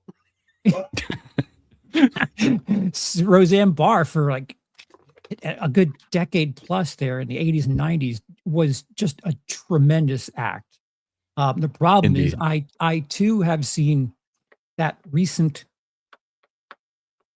Kill Tony performance, and I don't even know if I would call it hacky so much as it's just like, I don't know. It is like playing to CPAC. Is that like a thing now? Playing exclusively to a That's Trump what it audience? Because felt that's like it to felt me. And very. Yeah, it felt like she was like doing stand up for a political convention, a specifically right wing convention, and at a certain point, like your Roseanne Barr, you only have like you're taking notes and looking at your notes for 3 minutes. You can't put out 3 minutes. well, and she Uh, used to be so amazing with right. I don't know. I defend like her whole cookie photo shoot thing. I thought that was amazing, but then I Wait, don't know when you get to like her weird ass tweets and stuff. I don't know. It's hard for me to kind of defend that. How much of those are chemically induced, though? Yeah, Like, shit, it's fair. I think a good portion. That's like, fair. because whenever she's clean and like clear and sober talking, she's still like bang Mhm. on. But it's like, how often are we seeing that anymore? That's Right. you know. So I'm looking at the career overall. That's Right. how I had All to right. do it. For And- me. I'm just saying for me, that's how I had to do And it. to that And I point, got a feeling whoever we put through in this, I think they probably are going to be out hacked in the next one. But again, we're focusing on this thing. to that point, if Roseanne Barr in that 3 minute segment were to do something hack, she could have done something like familiar, something safe. But what she did was, Mhm. I don't know, like something for fucking Turning Point crowds. Like it's just really weird. So to that point, she has an opportunity to just deliver 3 minutes of hack material and doesn't. I'm gonna go with Whitney Cummings here, to be honest with you. Sorry, I got distracted by at Dirge Laments. Get Carrot Top the fuck off this list. I hear ya. We let the people speak, and the top was the top of some people's lists for hack. Vote next time. Vote next time. Yeah. Tell us where we're wrong. Perhaps there's a wild card that will get overturned in this. We'll be But, doing this again next year. So, this is the first time we've done this. So There's still time to vote now. Make sure the there's- thing that you don't agree with doesn't happen. right. but Jaden with another amazing comment, Roseanne Xanax bar. Yeah, yeah. I enjoy me a lot of old Roseanne, but it's been a while. Nightmares and Nerdscapes. Carrot Top is anorexic Gallagher. Prove me wrong. Sorry. Sorry. I mean, Carrot Top has been more ripped than I've ever seen Gallagher. But fair enough. Also, I don't know if I would have. Well, we'll get to the top. That may in be a moment, chemical imbalance but, there. That but Charles, I think Yo. we sidetracked. Yeah. So are you going Roseanne then? It No, sounded I'm- like you were kind of leaning that way. I'm choosing Whitney said Cummings. Whitney. Ooh, I said okay. Whitney Cummings I missed that. So Whitney wins and goes through. for now. My bad. I'm sorry. I think the chat had me a little bit focused there. That is my bad. Mhm. Okay, so we've got our first winner, the 8th and 9th seeds. All right, we have Whitney. Should we go to the bottom? Should we go? Wait, yeah, all right. I have to make fluids happen. So if you Okay. want to get started on Morgan J and David Lucas, I can certainly jump in. I won't be that long. That's fine. Okay. Go Last. ahead. Like what? Okay, I'll I- go I ahead would say and this. start I'll- it then. Okay, good. Oh yeah, go right ahead. You All say. right, I please, said I sir. just didn't like. I personally didn't know enough about Morgan J. Right, I just didn't, and I've seen David Lucas all over YouTube, so I just didn't know. Like when you showed that the other couple weeks ago or a few weeks ago, I didn't even know who the guy was. So when I saw it, I was just like, I don't even know what the hell's happening here. Like, this is Yeah. this is all that he does, or does he actually stand on stage and tell jokes, or is it just He has a guitar at some points. He Right. does a couple of songs, but the main thing is that auto-tuned crowd work. yes? Cher mixed with Matt Rife. It's great. Morgan J is the auto tune audience guy. Yes. Yes, the that's chat's pretty much asking. what he's known for. But Yeah. if you talk to Matt Rife, he's known as the crowd work guy or whatever. He says it's 50% crowd work, 50% his material.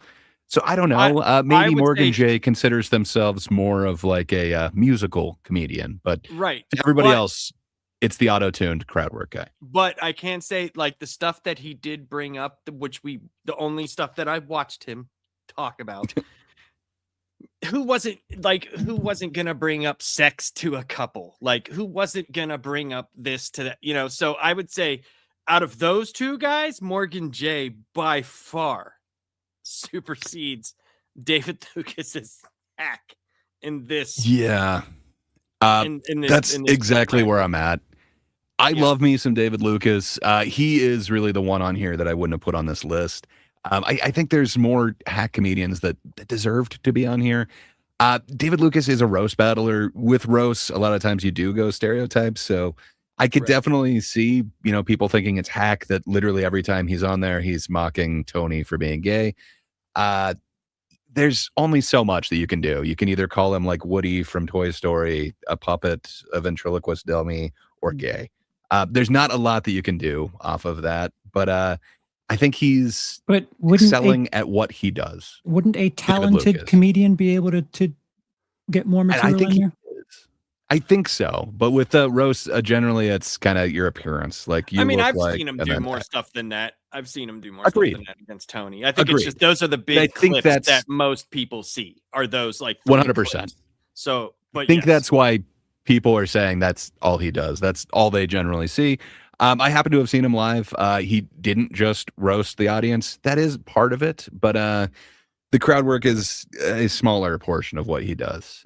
So to me, I definitely would say crowd work, which I already find kind of hack. Like if you're watching a show and each comedian does crowd work, you'll see the same questions getting asked to the same couples. It's like, oh, what do you do? Where are you from? And that's exactly what Morgan J is doing, but he has this share auto tune on. Right. I don't know, man. We To have me, a- that's hack to the infinite degree. This- He is with a bullet the hackiest to me. This helps too. Like the chat, Troy McClure says something interesting. He says he's voting for Morgan as well. The auto tune is unique, but the jokes were not. Yeah. Like and they were, like I said, it's like you go up to a crowd, you see the guy and the girl there, and it's like, I'm gonna bring. How's the sex life? But the Dicks crowd work's and designed vaginas. for that clip. Like he No, waits until there's a for- moment and then he looks at the camera and does like that sure. wink or whatever. Right. I and it's hate super that, man. hacky. That adds. Super hacky. It's so hack. That's So what yeah, I'm to me, saying. it's So I agree with it. That's what I'm saying. That's a good observation that the Well- jokes were not good and they were Right. very hacky jokes. Charles. What say you, sir? Where are you falling on the Morgan J. David Lucas? So I have something of a blind spot with roast battles because I'm not really favorable towards roast comedians. Mm. But for everything you guys have talked about, Morgan J is, and again, to my definition, anyone can do that. That's not distinctly him. You can have anyone who puts their voice in fucking Kanye mode and just asks people, like you said, questions that every single comedian would ask. And I guess the thing that makes it him is looking to camera and winking. Like, it's just like, yeah, I know. I say nice after someone says 69 too. What's your point, man? Like 69, dude. Nice. Yeah. So I don't know. I like me some David Lucas, where I have not enjoyed anything from Morgan J yet, and I've been trying, man. Yeah. I'm not a big fan of David Lucas, but I don't think he's hack. I think Morgan J is hack. It's just one of those yes/no things, and one of them's a no for me, and one of them is a yes.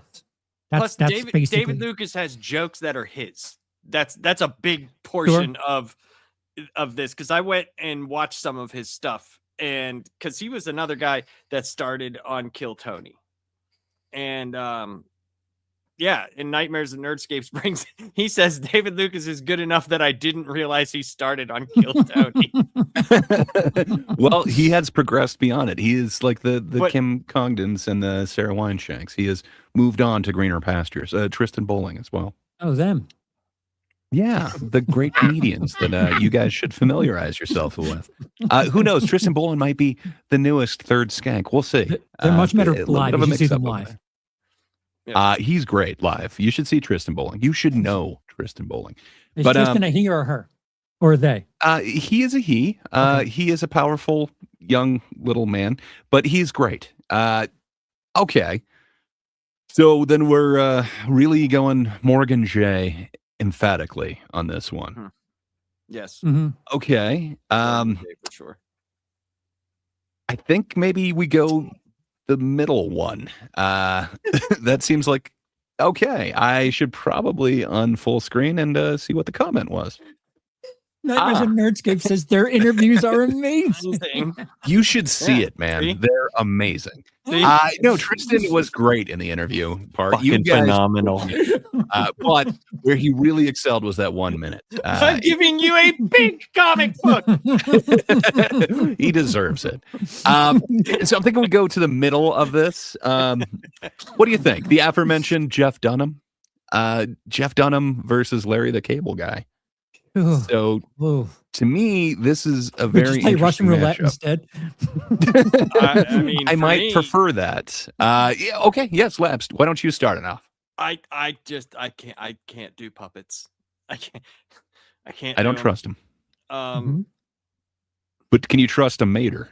I would say the thing The health with- inspector?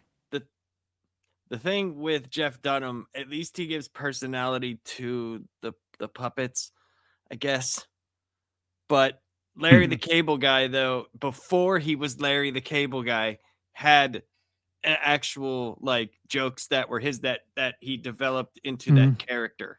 Yeah. So it's hard. This one I think is the hardest one for me personally. Okay, but does Jeff Dunham have any missiles or jets with his puppets on the side of it? No, but there were bombs with Get Her Done on them. I'm just saying, what makes that more hack? No, I didn't say it does. This is very hard for me because I Indeed. I don't know many people who are doing puppets still. Like I was kind of hoping we would get like a Larry the Cable Guy versus like a Pauly Shore or something like that, where it's kind of Shore. I'm just thinking like catchphrase guy versus catchphrase guy, where these are two gimmicks, but it's completely different thing. It's, versus Larry the yeah, it's something like that. But Here's yeah, your this is sign. interesting. Charles, you got any thoughts on Dunham versus Larry the Cable Guy? I think ventriloquist acts are like really big in casinos. It feels like if you're going to Vegas or some shit, they have like a residency and we're getting comped a room. Why don't we just go watch fucking Puppet Comedian? Jeff Dunham, yeah, he has a his own little Sesame Street of people, but is any of that unique? What's unique about him? Okay. The question may be this: what is more unique, the guy who does puppets or the redneck humor? We understand they're racist puppets, though. So, I mean, But that's fine and dandy. But Yeah. I don't know. Like I'm trying to take it as a whole. Like, what do I'm we just saying, see? like- what is more hacky that you would see? Would you think Jeff Dunham with a bunch of puppets? Not who's better, but what's more Yeah. hacky? Or Larry the Cable Guy? I think they're like hack comedians, though. Like each one of his puppets, the characters, like so. Right. Nightmares what and I'm saying, which Nerdscapes is is more pointing hack. out like ventriloquism is so niche now that it's hard to even consider him hack, even though he hates the material. I get it. And then Justin Gray is pointing out like Otto and George Yeah, but were an that- amazing duo, and I don't feel like he was hack. He was just, you had kind of the straight man and you had the over the top guy. right. This is something different. So the puppets are playing the role of hack comedians because he's using hack material through the puppets. Mhm. So I it's hear coming ya. from his voice ultimately. Like the thing about especially like Otto and George, like the audience kind of gets this I don't know, is this cloud where they think, oh, the human being isn't saying that. The little puppet is actually saying something really racist. And it's like a trick that you can do that people won't call you racist if you have a little puppet that says the thing, even though you're the one fucking speaking. It's like a backdoor trick to saying really crude shit. So yeah, you definitely have to buy in more. You have to buy in more if you want to laugh and have fun with the puppets. But yeah, so where are you guys coming down on this one? I think Larry the Cable Guy, considering that he used to be like just a regular comedian, he, like, by definition, he got comfortable. He started doing stuff that, you know, playing a character and is hack by all intents and purposes, but not quite to the level that Jeff Dunham is. I'm putting Dunham ahead because I guess Dunham has always been the puppet guy. At least Larry the Cable Guy at some point was a different comedian. At some point. Lap, sir, where are you coming down on this one? It's hard, man. It is. I'd have to go Larry the Cable Guy, and I don't even like either of these people. I just look at I maybe it's because where I live now, and when the West Virginia, Pennsylvania, Ohio belt, that redneck humor is so just yeah. I'll just leave it at that. Okay, I'm going Larry. It can be funny. Yeah, so I think that's the thing. Like, redneck humor can be funny. I don't find it funny with Larry the Cable Guy. I just watched his special. It was just released in December. I heard maybe it was released before that. I watched it in December of last year. I couldn't tell you a single joke. I just remember that I knew where at least like 5 of them were landing. While I'm not a fan of Jeff Dunham or what he does, and I do find the characters that he has are pretty goddamn hack. I gotta be honest, my dad is a huge fan of him, and he's made me listen to quite a few of his specials. I gotta be honest, I have laughed more with Jeff Dunham than I ever have with Larry the Cable Guy. He's only got the one character, and I feel like it is nothing but hack. To me, I'm going Larry the Cable Guy. He just edges him out just barely for me. So just to be clear, hack doesn't mean good or bad, right? I agree with you. There's a couple. Make you laugh. There's a couple that I didn't know where he was going. Jeff Dunham, and he did kind of get me to laugh. Where I don't feel like I've ever been surprised by where Larry the Cable Guy is going with any of his jokes. I feel like I always know where it is. Subtracting the level of humor, is it hack? Not whether or not it's good. I get you. Whether or not it made you laugh. I think they are both hack. I think Larry is more hack for me. Okay. We so someone's asking Liquid Basm, how is Luis Gomez not on this list? First off, that's Louis J. Gomez. Well, the people have spoken. Yeah, and we don't have a lot of anti-Gomites in our chat, so they did not choose Louis J. Gomez. I definitely would have been upset to see him on there. I understand why people wouldn't like his thing, but I don't know. Doggy, he's hilarious. I love me some Louis J. Gomez. No, that's it. Because I'm unfamiliar with him, so I don't. You should familiarize yourself with the founding member of the Skanks. The crowd, yes, the bracket was crowdsourced. Is the best. So for next year, if you're still with us, Liquid Basm, next year, whenever we come up with the giant list, you vote, and then we get the not even next year. No, I'm saying for the original list. I'm saying for the original list. That's what I'm saying. You could still vote on these things from now until next week, and then we'll put out the who won out of all of these. So right, but yes, the original list. No. But tell us where we're wrong on this. If you think it should be Jeff Dunham over Larry the Cable Guy, let us know where we screwed up here. So like all of February, we did a big thing, and that's how we got the names. So there you go. Sorry. So I think all the rest of these are going to be hard. I think we kind of knocked out the easier ones. I guess the next easiest for me would probably be the second to last one there, Matt Rife versus Hassan Minhaj. Okay, so do that next, and then after that, do Carrot Top, Dane Cook. This way we can stay in a little sub bracket at the moment. I think that one's going to be tough for me. But this one, to me, I just don't think of Hassan Minhaj as comedy. I get it. He's had like 3 different specials.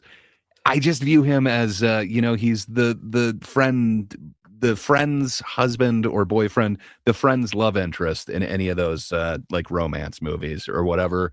Where when I'm thinking super hacky crowd work stuff, Matt Rife definitely comes to mind for me. I get it.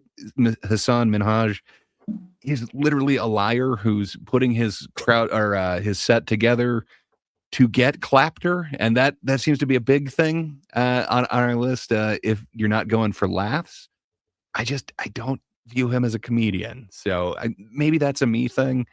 I'm going Rife on this one. Tell me where I'm wrong. Charles, you have a different opinion, right? Oh, lapsed. Yeah, I would say Matt Rife.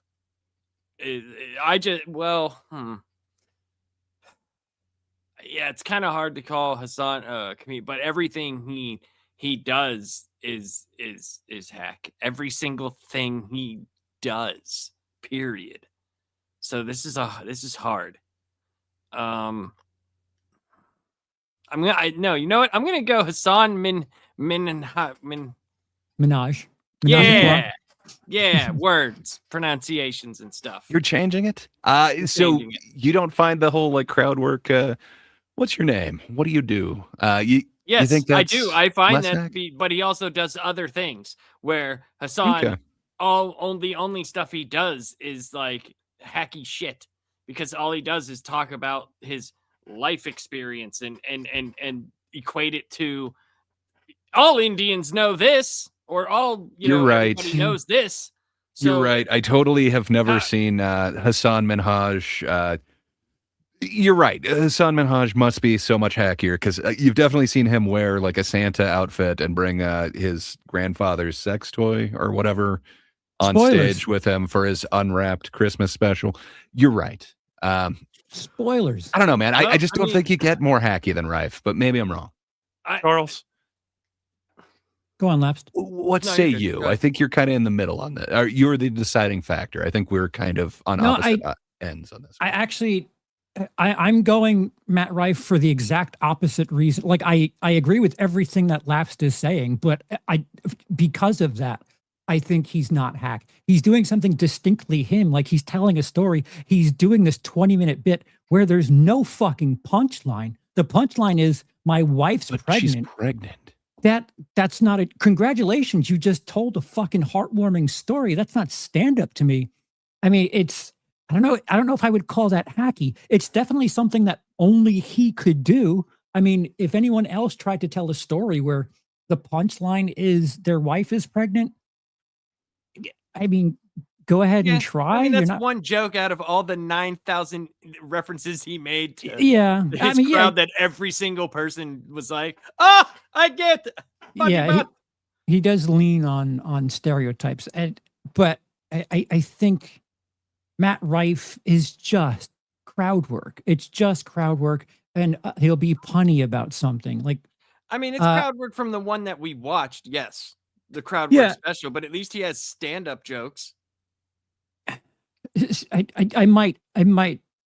think it's not even close personally because I literally watched Rife's bit, and I was in the neighborhood of a punchline twice, and I recorded myself, and it wasn't exactly, the exact thing he said, but it was close enough where, like, if you know where it's going, hack stuff is like, where the destination is before you're finished with the journey. It's Yeah. So Nightmares and Tony Nerds Robbins has Tony- been doing Hassan's stuff for middle-aged white people for decades. Yeah. That's a really good observation. Right. And then, so I don't disagree with you at all, Lapsed. I just think it is definitely a distinctly Hassan Minaj thing. So I don't, because anybody could do it. Any person that can talk in front of someone could do exactly what he's doing. yeah, Literally any person. but I wouldn't call that hack. I would just call that bad. I would just call that non-comedy. I don't know, man. Non-midi. I guess so. I don't know. It's the baiting on one stereotype for 90 minutes and eliminating every other audience member is super hacky to me. Okay. That's Well- like but I understand that. Like, but I've actually heard Matt Rife tell other jokes, like actual jokes. It's not If you just do listen crowd to him, work. he does say 50% not crowd work. I'm trying to think what, like, I saw the Christmas thing that was just That was literally just crowd work. Yeah. Right. I He think has that other was a Christmas specials. crowd work special. So I but- mean, it's hard. It's hard, but yeah, you know, it is what it is. I'm not. I that's just my opinion. I just, you know, Sure. insert guy here and No, I agree with you. I agree with everything you're saying. I would use a different definition of it. I don't have any dispute for what you're saying. It's just I would call it not funny, not hack. Hmm. I Fair think enough. I think it's very hack for me. Sure. Because he's like Nightmares and Nerdscape says, like, this guy's doing it for white people. He's doing the stereotype of everything. Like, you know, there's always that one person that is going to talk about everything that is only occurred to the white race or the black race or the this race or the that race. That to me is very, very bad and very hacky. I do wish when we tallied up all of these and got the seatings, I do wish it would have been two different people versus here, because I think I would have put both of them through. If either of them were against Whitney Cummings or Roseanne Barr. Perfectly fine with I totally get the, trust me, I think they are both super hacky, both of them. 100%. It's just that I've just heard Matt Rife tell jokes like I kind that of wish I weren't had seen that hacky. stuff. You know, that Well, he has a bunch of you could always watch specials, you know. his special. Right. He's got the and one that says name. I forget what that one is. But I yeah. need to reiterate that I'm like fucking dark on a lot of shit.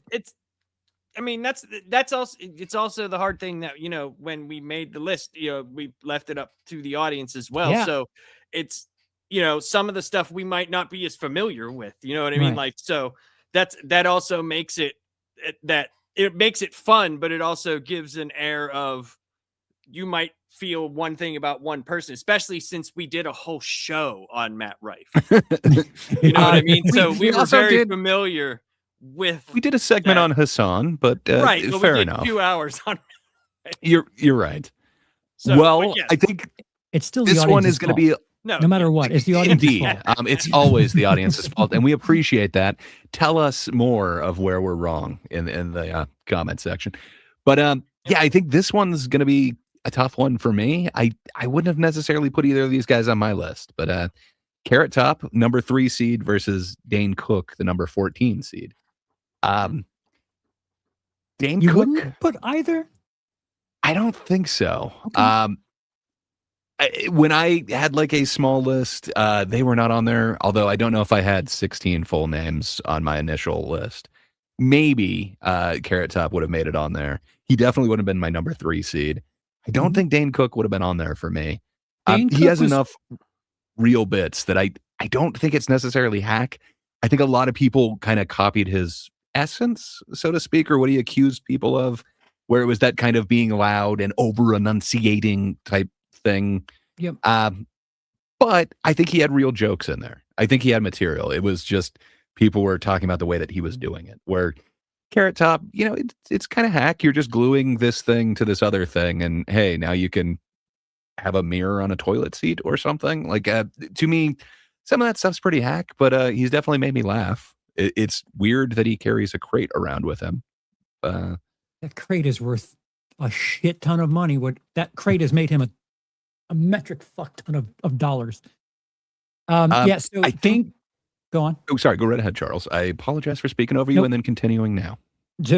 Dane Cook was one of the ones that I don't think any of us had on our radar, but part of the crowd voting, a lot of people spoke and put Dane Cook forward. I agree. I'm not allowed to judge the human being, but I have personal experience with Dane Cook that is a solid guy over the course of 20 years that he's been solid with me. Carrot Top, it's again, I'll go to it. It's, can someone else do Carrot Top's material and it feel odd that it's different, that it's a different person? I think you can't say that with Dane Cook. Dane Cook had material there. He had some things that, sure, he had some elements of stereotypes and such, but there's material that is distinctly him. He did create something, even if it was a cadence. You have these people that get compared to him moving forward, that they do it differently, but it's not the same. Like I remember people comparing Chris D'Elia to him for a little bit, and it was just, he does move around the stage in a similar fashion, but yeah, I would not call them the same at all. Is that hacky? Like he I don't know, revolutionized a way to tell stories, but Carrot Top is, it's just prop stuff. I think if any one of us had his crate, the same material goes over the same way. I mean, probably take a little bit more time learning what's in the box, but I don't think, I just think the fact that he looks like the Wendy's girl is the one thing that it's like, oh, that's distinctly him. Other than that, it's just prop comedy, and prop comedy, in my opinion, is very hack. Like this one's kind of a slam dunk to me.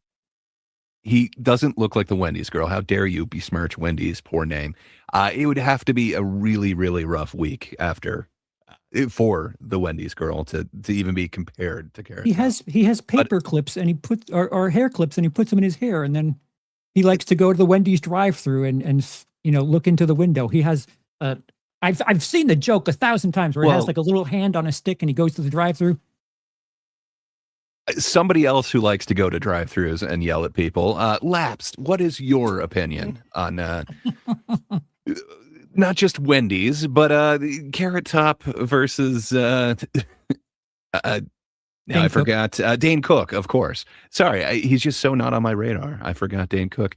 Lapsed, your thoughts, sir? I don't know. Dane Cook kind of like, Dane Cook to me, like, he it seemed to me that he was like this new age, I'm going to yell kind of person and say like things like, you ever go into the men's bathroom and everything is wet? It is, though. Like everything. It's but like he's like, I don't know, man. Like, I don't know.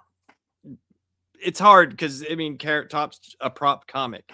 I don't know if I could go up there and do his prop comedy. Like, I don't know if I would be as into it as he is, or maybe the jokes are the props that he himself makes. Maybe, I don't know. Like, I don't know. This is another very hard one in my opinion.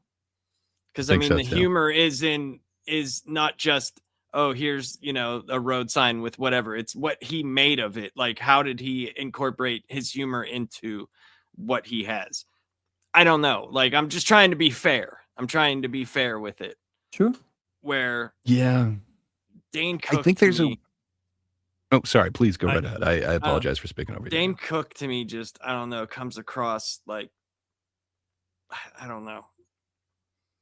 You might have to come back to me. I'm gonna have to think about this for a second. Okay. Because this is, I don't know. This isn't as slam dunk as I thought it would be. It's not for me either. I'm trying to think the last few times that I saw each of them. I know Carrot Top has been on Kill Tony a couple times in the last year. That's probably the last time I saw Carrot Top. And each time he comes with his chest, and it's the same type of deal. And then it's, okay, I'll give you 2 minutes, pull out your next joke. And it always seems hack to me, where the last time I saw Dane Cook, I think it was post-pandemic, he did a special, and I think he shot it in his house, where he had a whole bunch of people over in this like Hollywood Hills house. You're thinking of Bo Burnham. No. I think they all kind of did that. But yeah, I didn't hate that one. It wasn't my favorite of his specials. It's no harmful if swallowed. But yeah, to me, I didn't find anything super hack in that, and it didn't seem like he was doing that super energy, like running all over the stage thing. Sufi, I think, was his super finger thing. to me, it seems like he's kind of calmed it down. Like whatever hackness was there, I feel like I didn't get that in the last special where that's all I'm getting from the top. So for me, I'm putting the top forward. Yeah. Yeah. I mean, I guess I would have to put Carrot top. Woo. Yeah. So if you in the crowd disagree, Troy, make sure your voice is heard in comments. Who knows if you guys have some sort of tsunami of votes, we'll have to discuss it further. But right now it's a 3-0 on Carrot Top. Well, I think that's the only one we've been unanimous on. So hell yeah. But it was a number 3 seed versus a number 14. So it's to be expected. Okay, I think here's where it gets real tough for me. I guess let's go the easiest of the 3.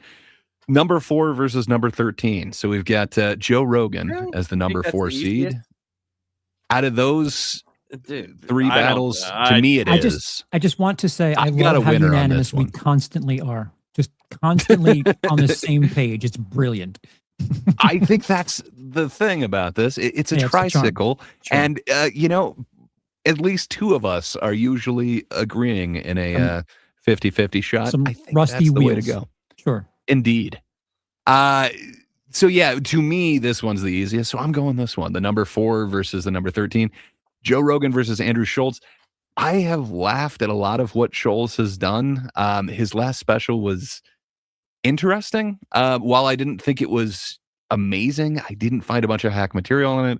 Where I'm thinking of Joe Rogan's last one, Burn the Boats. And I know it was a live special, but just the amount of buildup that he had on it, where he was talking about he has done this set like hundreds of times. He knows it down to every single breath he is taking. He has this so down. And then what I ended up seeing on there, I don't know, man. I feel like there's a lot of hack material. There is a reason why he's kind of known as the silver hack.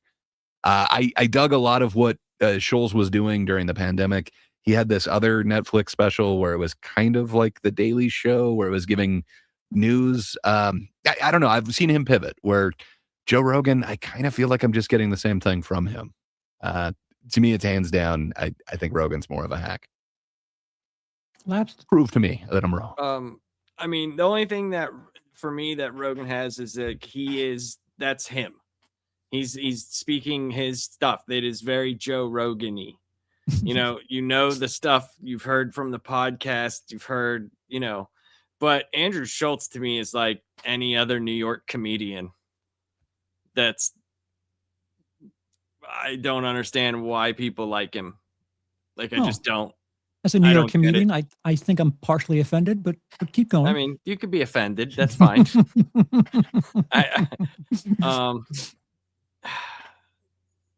Damn. Yeah, but again, not funny doesn't mean hack. I didn't say funny. Yeah. That's what I mean. Like, oh wait, you said I don't know why people think he's. I said I don't know why people find him funny, but that's what I'm not saying whether it's funny or not. I'm saying I don't understand why people find him funny because he sounds like so many other people. That's kind of what I'm saying. Okay. Where Joe Rogan is Joe Rogan. As much as I don't like his comedy, it's still Joe Rogan. Like, it's his own thing. I don't think anybody else can go in there and talk about the things that he talks about and have the same effect because of how much he has done those things. You watch old Joe Rogan stand-up comedy, all he used to talk about was fucking mall chicks and like dead serious. There's a lot watch of his old stuff. Yeah, there was work happening. Yeah, he talked about banging like sluts. That was like his old comedy stuff. Where at least he's morphed. I don't know if Schultz is, for me, has been on my radar as long, but fair enough. So you're going Schultz on this one? I don't know. I'd have to. I mean, Rogan doesn't really change his stuff. That's the only thing. I don't know enough Schultz because I stopped watching him because I was like, oh, I've heard all this stuff before. Nothing is original here, in my opinion. So I don't know. He's talking about fatherhood and stuff. It's a little different, but nobody talks about fatherhood. No, it's a very untapped market.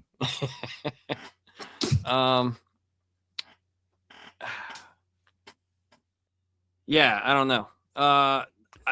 Just for the sake of contrarianism, I'm going to go Andrew Schultz. Okay. Charles, it comes down to you again, sir. That's a good call because Andrew Schultz, I kind of wish Cody was here, either in chat or here with us. When I was with Cody down in Georgia, he played me a clip of a comedian, and it was weird. It was not like I said, "Hey, play me someone that's good to you." It was just this weird thing that we were driving somewhere, and he put this on. And you guys have seen me with new comedians where I just am stone faced, but if there's this comedian, I'm like, oh, that was actually, I might have even laughed a couple of times. I'm like, oh, that's actually quite good. Who is this? And he told me it's Andrew Schultz. And I don't think of that as hack. I like the fact that it caught me by surprise is saying something, because normally if I consider something hack, I could see it from, down the road. Joe Rogan, on the other hand, if there's no stool on the set, I don't know if he's doing material. The problem with doing like stereotypes and things like that is it new at all now? Like his doing an Asian voice is the same like stereotypical Asian voice as you would have heard in the 60s, in the 70s. Like it's just, he's doing the same like like I need to speak about Asian people. Here's the voice I'm going to use. That burn the boats thing was a chore to get through. And none of it felt like special. None of it definitely didn't feel funny, but it felt indistinct. Like anyone could have done that. And it's I'm not judging Joe Rogan, the podcast or everything else that he does, just as far as stage presence and stand-up is concerned. He's pretty hacky. And this one isn't that hard for me. I'm going Rogan. So the audience disagrees with you and me, Charles. They're in Lap's camp. Rogan's made me laugh countless times. Andrew Schultz is overhyped, says Justin Gray. All right, we'll get your comments in. Nightmares and Nerdscape says his comedy really did improve after the DMT. What's that? Joe Rogan, DMT, it's the God molecule. It's a way to reach enlightenment chemically. But drugs? Or yeah. So Justin points out that plenty of people hump a stool. They're just copying Joe. Fair enough. Good point. And then Nightmares and Nerdscapes points out the man talks to dolphins on ayahuasca. That's not hack. You got me. You got a point. I mean, maybe I should reconsider. We got one. We got this. So seeing Lap struggle man. over Schultz and Rogan is honestly the funniest thing on this bracket. I'm just trying to go off of the material. I'm just trying my hardest. Good job. Good. Trying. And Adam, I think the verdict has. Oh, sorry. Go right ahead, Charles. Adam's bringing a reference to my hackiness and asked me if I've seen any hiding 18-wheelers today. And no, I haven't. Not yet. But I appreciate you remembering my material. That is a really hacky bit. But no, I have not. Thank you. And Justin is voting hard already. I think for me, I think this next one is the hardest one for me. What do you say? Do we do number 1 and number 16 or number 5 and number 12? 5 and 12 is easy for me. So. Oh, that's the hardest one for me. Okay. Well, if it's easiest for you. There you go. No, there. Why don't you go ahead and lead it? Bert Kreischer. that dude, literally every single thing he does is the same shit. Every time he talks about his family, it's like it's the same fucking garbage. It's been the same hacky material. Like everybody always, like, when you have more than one child, there's always that kid that's like the badass kid who like, just like what's his name, Tom Segura with his little son. That's literally fucking Bert Kreischer's one daughter. Like, it's the same shit. It is the same crap. And it's all that same fulfilled, like, we're gonna talk about trans people too. And but Bert's a little bit different. He has different interactions with them, as he will say. So, yeah, not even close for me. And Brian Callen is a hack too. He's a fucking hack too. Yeah, I agree. We're doing Bert Kreischer versus Brian Callen. For those of you who are a little lost right now, 5 versus 12. Yeah. I agree. Watching Brian Callen, that's something I'd like to talk about. Brian Callen's special that he released last year, 2 years ago. The one where he closed with Apple. Something spoilers. Spoilers. He closes with Apple, and guy thought he was giving some supreme George Carlin energy. I don't know if I would call that hack so much as ambitious, but yes, ambitious but not great.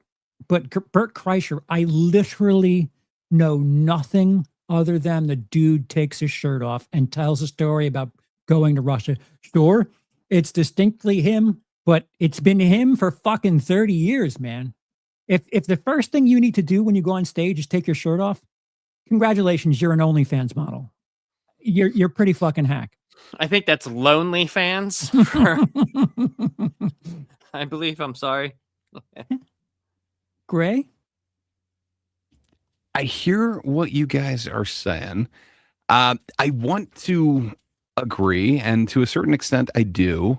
You don't have to. I don't know, man. Brian Callen, though, everything in his set just builds up to this. I apologize. My dog is barking. Everything in False Gods. It is. He barely gets registered on this thing, but somehow, good times. Sorry. Again, he's barking. I'm going to mute for just a sec. So I think the Justin says something that's fantastic. He says, Justin says, can we just call it a no contest and send them both the next round? Yes, we are doing Bert Callen. Bert Callen and Brian Kreischer have made it through. We megalomorphed them, and they are up there both through. So these would have been two real front runners for me. I would have thought both of these guys would be going the distance. The way that the seeding kind of put these guys against each other, I think it's a shame. I think both of them are bigger hacks than a lot of other people on here. For me, False Gods, the way that it builds all up to this thing where you can just tell he's expecting this kind of clapter moment, and you can see it coming from a mile away. And then the way that he theatrically does it, it is so hacky. It deserves to be up there, but I can't disagree with what you guys are saying about Bert. He essentially has one fake story and he takes his top off. Before that, he was known as the Van Wilder guy. Yes. You know, he went to college longer than anybody else. So I don't know. He's kind of gone through these very hacky personas, and then, man, to have it culminate in Free Bert, this Netflix, I don't know what you'd call it. It's not exactly a sitcom, but No. he wanted it to be like a waste Slow of Horses. He wanted it to be this weird wraparound kind of Free drama money. thing that's very unflattering, but man, it is his one joke, his one thing, and they just keep beating it to death. It's a collection of scenes. That's Yes. what it is. 24 frames per second to sound. Yes. But it's got the theme. It is his one joke, his one move that Charles mentions. The second he gets out on stage, pop the top off. It sucks because, you know, they had Dennis on It's Always Sunny doing this about the same time as Bert, but he moved on. Now it's not all about popping the top off. You know, he's gone on to make that character fully fleshed out. I don't feel like Bert is. Bert is quite fleshy, but I don't know, man. To me, yeah, I think Bert is hack by far. He definitely wins for me. Any other bracket, I think Callen wins. I think this one, we got robbed because they were put together. It's weird.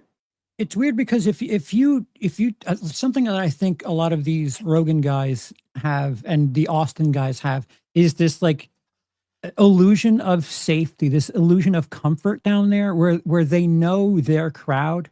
If Brian Callen killed in San Francisco at that set, it'd be one thing, but to do your special at the mothership, to do all of this stuff at like home base, You're You not don't understand really, who was in the audience. Lex Friedman was in the audience. I Ooh. think Elon might have been in the audience. There was a bunch of people that- there, Charles. but It that's was like the who's who. that is a warm of Austin. blanket.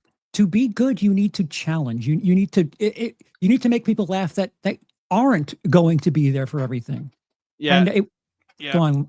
No, and I'll just be honest. Like, I don't even want to talk about Brian Callen, period. Like, just the person. I know that's about being hack and everything. Yeah. I just don't want him on this show going forward, period. Fair enough. I just think in any other bracket, Horrible human being. man, Callen Horrible human being. Callen is very much so. Very strong accusations against him. Yet he seems to be less. Well, I don't know. we had another one that didn't make the cut. So there's that. You viewers, man. True. But yeah, Justin is saying. Sorry, let me bring it up. Y'all giving Callen and Dane Cook a pass? It's Yeah. Sophie's choice 8 times. What do you want us to do here? Not all of them were Sophie's choice for me. Some Hey, of them just made think. sense. This Just one was vote. for me. Vote from now until Yeah. next week. And if it goes against the 3 here, you could get it swayed and your picks could get through. Yeah, there's still time. So after this To me, video, it makes post, sense just that- put it in the comments on the video. It makes sense that Bert's going through. But yeah, I really think Callen should be up there versus some of them. But Yeah. Maybe if all we right, took, the final one. Roseanne off of there and had, someone else. I would have But agreed yeah, with that. but I definitely get it. There's a couple other females I would have liked to see on this list. It does seem like this was a little male heavy list. I want to be fair to the process. There were 32 names, so it's not like True. these are the only names. There were more names recently, at the end of February. So it's not like these are the only things. These people moved on from other names. So True. it's not True. yeah. I think this is. I think we closed with the least shocking one. Yeah, here, we probably should have gone the other route. Laps was saying it made sense to him. But this one, have you? Oh, so What we've did I got the say number made 1 sense seed. to me here?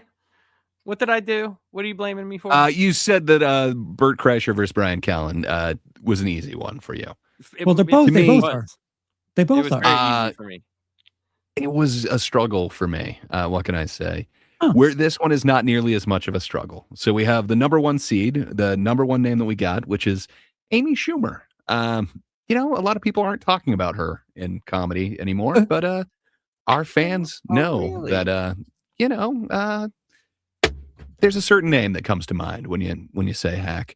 And then the number 16 seed, I believe it's the Gringo Mommy, from what we saw, the Look at Me, Natalie Cuomo.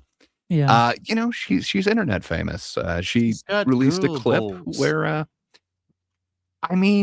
she used some pretty hacky stuff in that clip, that crowd work kind of roasting. There were 2 guys sitting there, so she was asking, implying that they were together on a date. That's pretty hacky. She seems like she's a starting comedian to me, where Amy Schumer, she's pretty established, and I don't necessarily like what she's established. No. I don't know. Laps, do you got any thoughts on the Natalie Cuomo versus Amy Schumer? Amy Schumer for sure. Amy Schumer. You mean no Cinderella story from Natalie Cuomo running the table? No, because I actually agree with what Justin says here. It makes sense. It's like I think Natalie has potential to get better. She's starting out. Amy has always sucked. So she's also been in there for a long time, and she's not only stealing material but also doing very hacky material as well. So at least like if there is one thing with Natalie, it's like she's gonna probably grow out of that being on the road. She's not gonna. Not saying it won't happen, but I don't see her blowing up like Amy Schumer did, to where they're getting movies, getting all this. You know what I'm saying, like that. So she's probably gonna get more polished on the road, and be able to find her voice. Right. Where Amy Schumer had a voice, it just sucked and it was very hacky. So I would vote Amy Schumer for this one. Me personally. I liked her roast material, which is not, what a comedian generally does. It's not like she has a license plate of. Probably not. She was going out with Jeselnik at the time, and rumor has it that he helped her with a lot of her roast material. Who are we talking about? Amy Schumer. Okay. I have enjoyed her on the roast, but when it comes to like her own material, I believe it was just called the Amy Schumer Show. I liked a lot of the comedians that were on there. Like Kurt Metzger was on there. He was one of the writers, but man, there's so many stolen jokes where you put it side by side with like these internet jokes, these internet skits that were out just before that. And it seems like she's literally lifting them. And then she's got certain bits that are actually lifted from, now I'm blanking on who she took it from. But it just sucks. That's kind of more joke thievery, but what I've heard her do that appears to be her original jokes, they do seem pretty hacky. To me, I think she stole from other female comedians too, and then tried to put her own twist on it. And it not only did it set them back, right? Because some people didn't know that they had done that material. So it set those women back who already have a fucking, like we already talked about, have a hard enough time as it is. And she put her own spin on it that was just bullshit anyway. It was terrible. It was, but yeah, I everything about her is just bad. It's just bad. Yeah. And Justin Gray is pointing out the Urban Dictionary bits, the closer on her HBO special. It's so close to a Patrice bit, which again is kind of like street comedy. Like people had the different names for different, like sexual positions or whatever, different sex acts. But man, just the way she did it, even though it didn't seem original, it seemed even extra hack to me. For me, it's definitely a hard Schumer. Charles, I don't think you've weighed in nearly as much. Yeah. Are you upsetting the votes? Are you going Cuomo on this one? No, I think the voting process, the listing process, is a little unfair to Natalie Cuomo. I think Lap said it. If I had to call her anything, I'd call her green. There's things that I would say, like, she doesn't deserve a special just yet. That wasn't a special type material. Her, having that blow up on TikTok, it's just a fucking unfortunate moment doing crowd work. That's not hack so much as it's just blowing up. And it's why I prefer to not film every single performance, because sometimes, you got to learn that shit. I think thinking of her as conventionally attractive and female means hack. And I don't know, that's not entirely fair to her. She's just, I think she just needs more time. I wouldn't call what she's doing now hack anyway. I don't like crowd work, but I don't think it's hack. I don't think she has a voice yet. I don't think she has a hack voice. I don't know if she's got a voice one way or another, but it seems like the internet, when there's females that look like someone you want to date and they're funny, they get considered hack. And that's not exactly true. And it blows up. Right. And then it's like, oh yeah, these chicks that could be in Hollywood are hacked. That's not entirely accurate. Right. And that's why I kind of said, like, it blew up, but that might not even be her voice. You know what I mean? That might not even 5 years down the line, that might not even be what she would have done anyway. Sure. And so yeah. Normally when you're doing crowd work and stuff like that, you're trying to find something. Like someone who leans on crowd work that much is trying to find, like, all right, I'm going to ask this question to 10 different audiences. Let's see if I get some sort of plurality here. Is there some sort of response that I get more times than the others? And like, then slowly but surely that becomes the material. But again, that's something that, like, in a couple of thousand performances, you get that voice. She blew up at a time where maybe she was still figuring shit out. Is it something you wouldn't want to have all of TikTok watching and grading you on? Yeah, of course not. But I wouldn't call it hack. Amy Schumer, on the other hand, for every reason everyone's listed, I mean, she's the number one seed for a reason. And she's kind of pregnant. Is what we're not. Best Zamboni humor of last year. We are not grading the acting prowess or the film work, but this is probably the least close one. It would have been interesting to have some sort of Cinderella story, have a 16 seed go far, but I don't. It's just no. We're not getting a Patriots Giants situation here. It's Amy Schumer. Agreed. And I don't see anyone in the audience necessarily disagreeing. So it was kind of nice to end on this one because we did all agree. And isn't that what makes I don't know. Good for everybody here. Yeah, we did it. But yeah, so that makes it through the first 8. And I guarantee you, I promise y'all, there will be better visuals for next week when we get the Elite 8 down to the Final 4. But yeah, so that's there's go right ahead, still Charles. there's still some 2-to-1s here that the Mhm. chat seemed to be a little up in arms about. So you can help upset the system. Comment your vote, and if your voice is loud enough, if there's enough of you, maybe it isn't as predictable as what you've just watched. So For sure. things are still in your So- hands. To kind of recap it, unless we get a onslaught of comments, which it's in your hands now, Chad.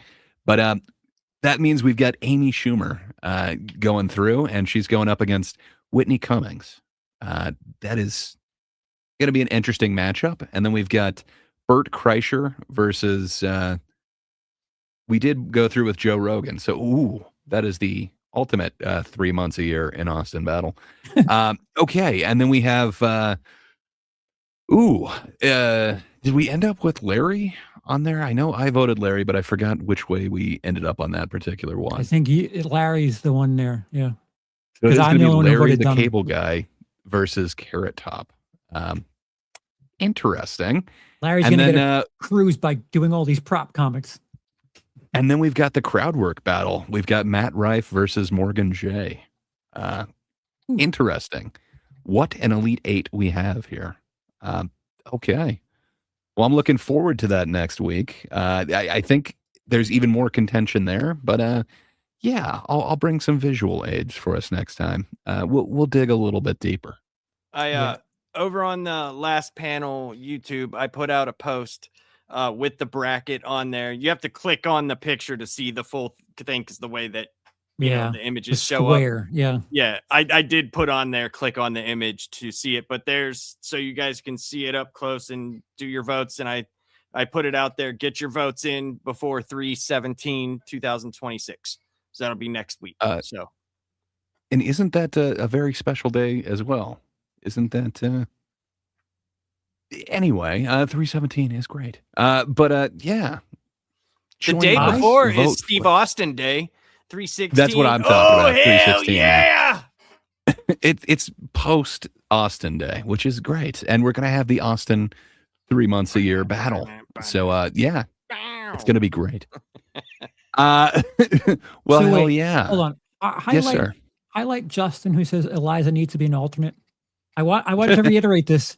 There were 32 names. Eliza was one of those 32. She was. He This did started vote. in He voted. February. Okay. Justin voted. So Right. I tallied his votes because he This voted is- on mine too. This is So- the 58th time telling you to comment and vote and make changes there. But there was 32 names. They're down to 16. We'll be down to 8 next week. Kindly wait. I have a poll on the WILIscredia page, and it's 4 names. I think you mean Chuckopedia. So the question they only had 4 choices. Who's your early front runner with 5% of the vote on 20 votes is Jeff Dunham. With 25% of the vote, Joe Rogan. With 30% of the vote, Amy Schumer. And with 40% of the vote, Bert Kreischer, the machine. It's hard to disagree with My those peoples. choices. Fair enough. I was a little bit surprised with Jeff Dunham only getting, was it 4 or 5%, but single digits. So wait a minute. If my YouTube chat has anything to say about it, we're going to get a nasty match in the final 4 if Amy Schumer faces off with Bert Kreischer, and someone on that bottom tier is going to walk right to victory. Sorry. Ooh. That's going to be a tough match if it goes that route. Well, it will be up to everybody and their votes next time. But Yeah, if it Charles, gets sir. through right now, we're having a Rogan Kreischer. Mhm. It's gonna get sticky. It's gonna get sticky. This is gonna be fun. Oh, it's going to be a fun March. We will crown the winner of this. But Charles, what do you have going on, sir? What should the people know about? What do you have going on this next week? Charles has a bunch of antiquing to do. Yeah, I like going into drawers in a buried city and getting shot from behind while I'm trying to leave the damn place. More Arc Raiders live streams. When we you say had shot comedy. behind, it's Oh, in the cheek, not by a the load. whole- We had last night. Me, Charles, and Warren are playing. Warren, the lunchbox Warren. We're in the buried city, and we're all like, all right, let's stay together so we can, if someone shoots us, because we did get killed one of the rounds before at that spaceport place. And I'm like, all right, guys, this is over here, this is over here. Charles is fucking like 400 meters away from us, and I just look at him, and he's doing this inside of a fucking. I'm like, where are you at? And he's like, oh, I'm in a house. There could be a mixtape. He's in looking there. for blueprints, man. There might be a nice pillow, a very valuable pillow. It's knows? just funny though, because it's fantastic. I need lemons for my cock. Yes, Stiff Kid, I've been a fan of West Ham for about 25 years. Hammers. Good to know. Laps, sir. What do you have No, going Charles, on? what What should the else? people be? I interrupted him with No, that story. So no, it makes sense because if I do a live stream soon, it'll be that.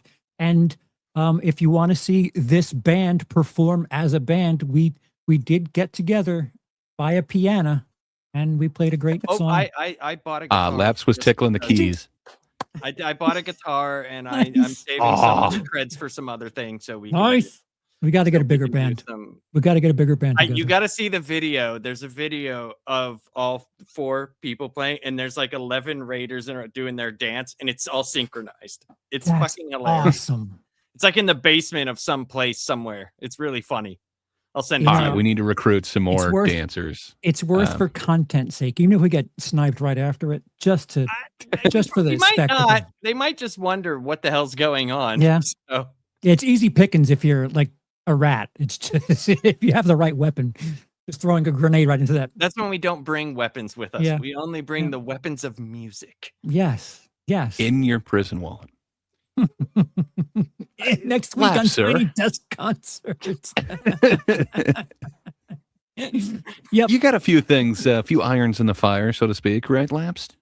What you yeah. got going on next? Tomorrow we got I think you'll be there, I believe.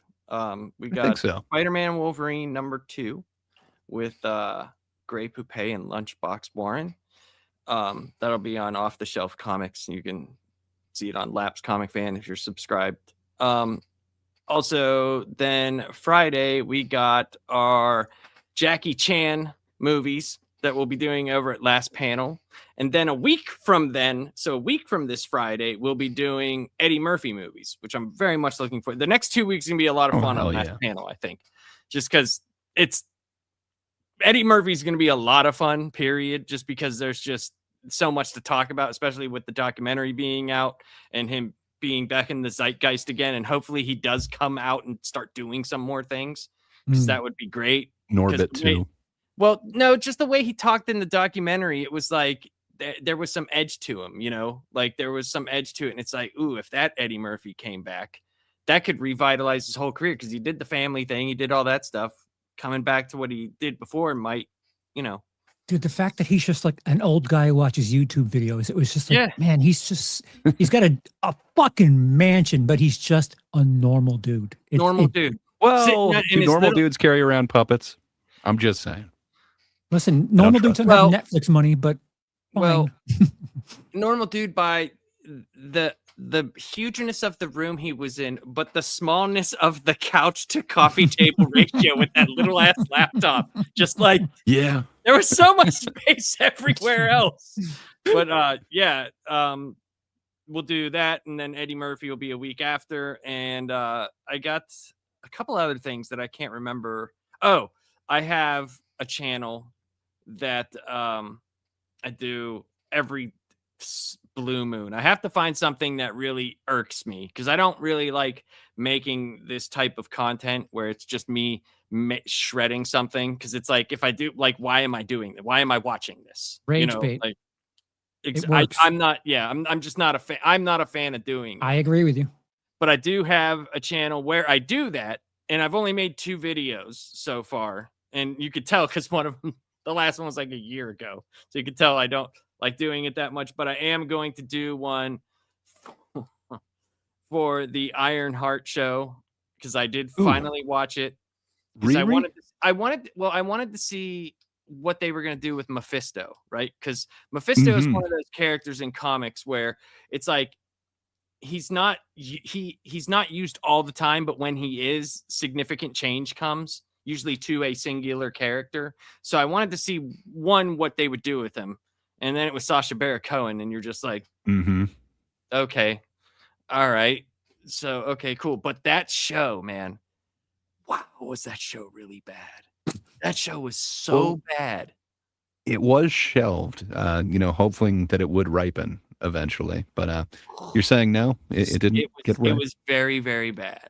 It was very, very bad. And I'm one of those people. It's like, for movies, I don't care. Like, do what works. You know what I mean? As long as it's decent and good, I don't give a shit who's playing who. Like, it's a fucking movie. It's like, you know what I mean? Like, if you get mad about that stuff, then it's like, dude, wouldn't you just want it to be good?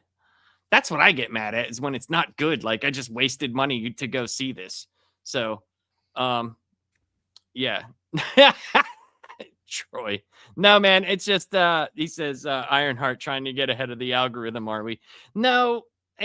Yes, the joke is good. I like your joke, but I just don't like doing that. I was going to do it when it happened, because I did Rings of Power season 2, like, while it was going on.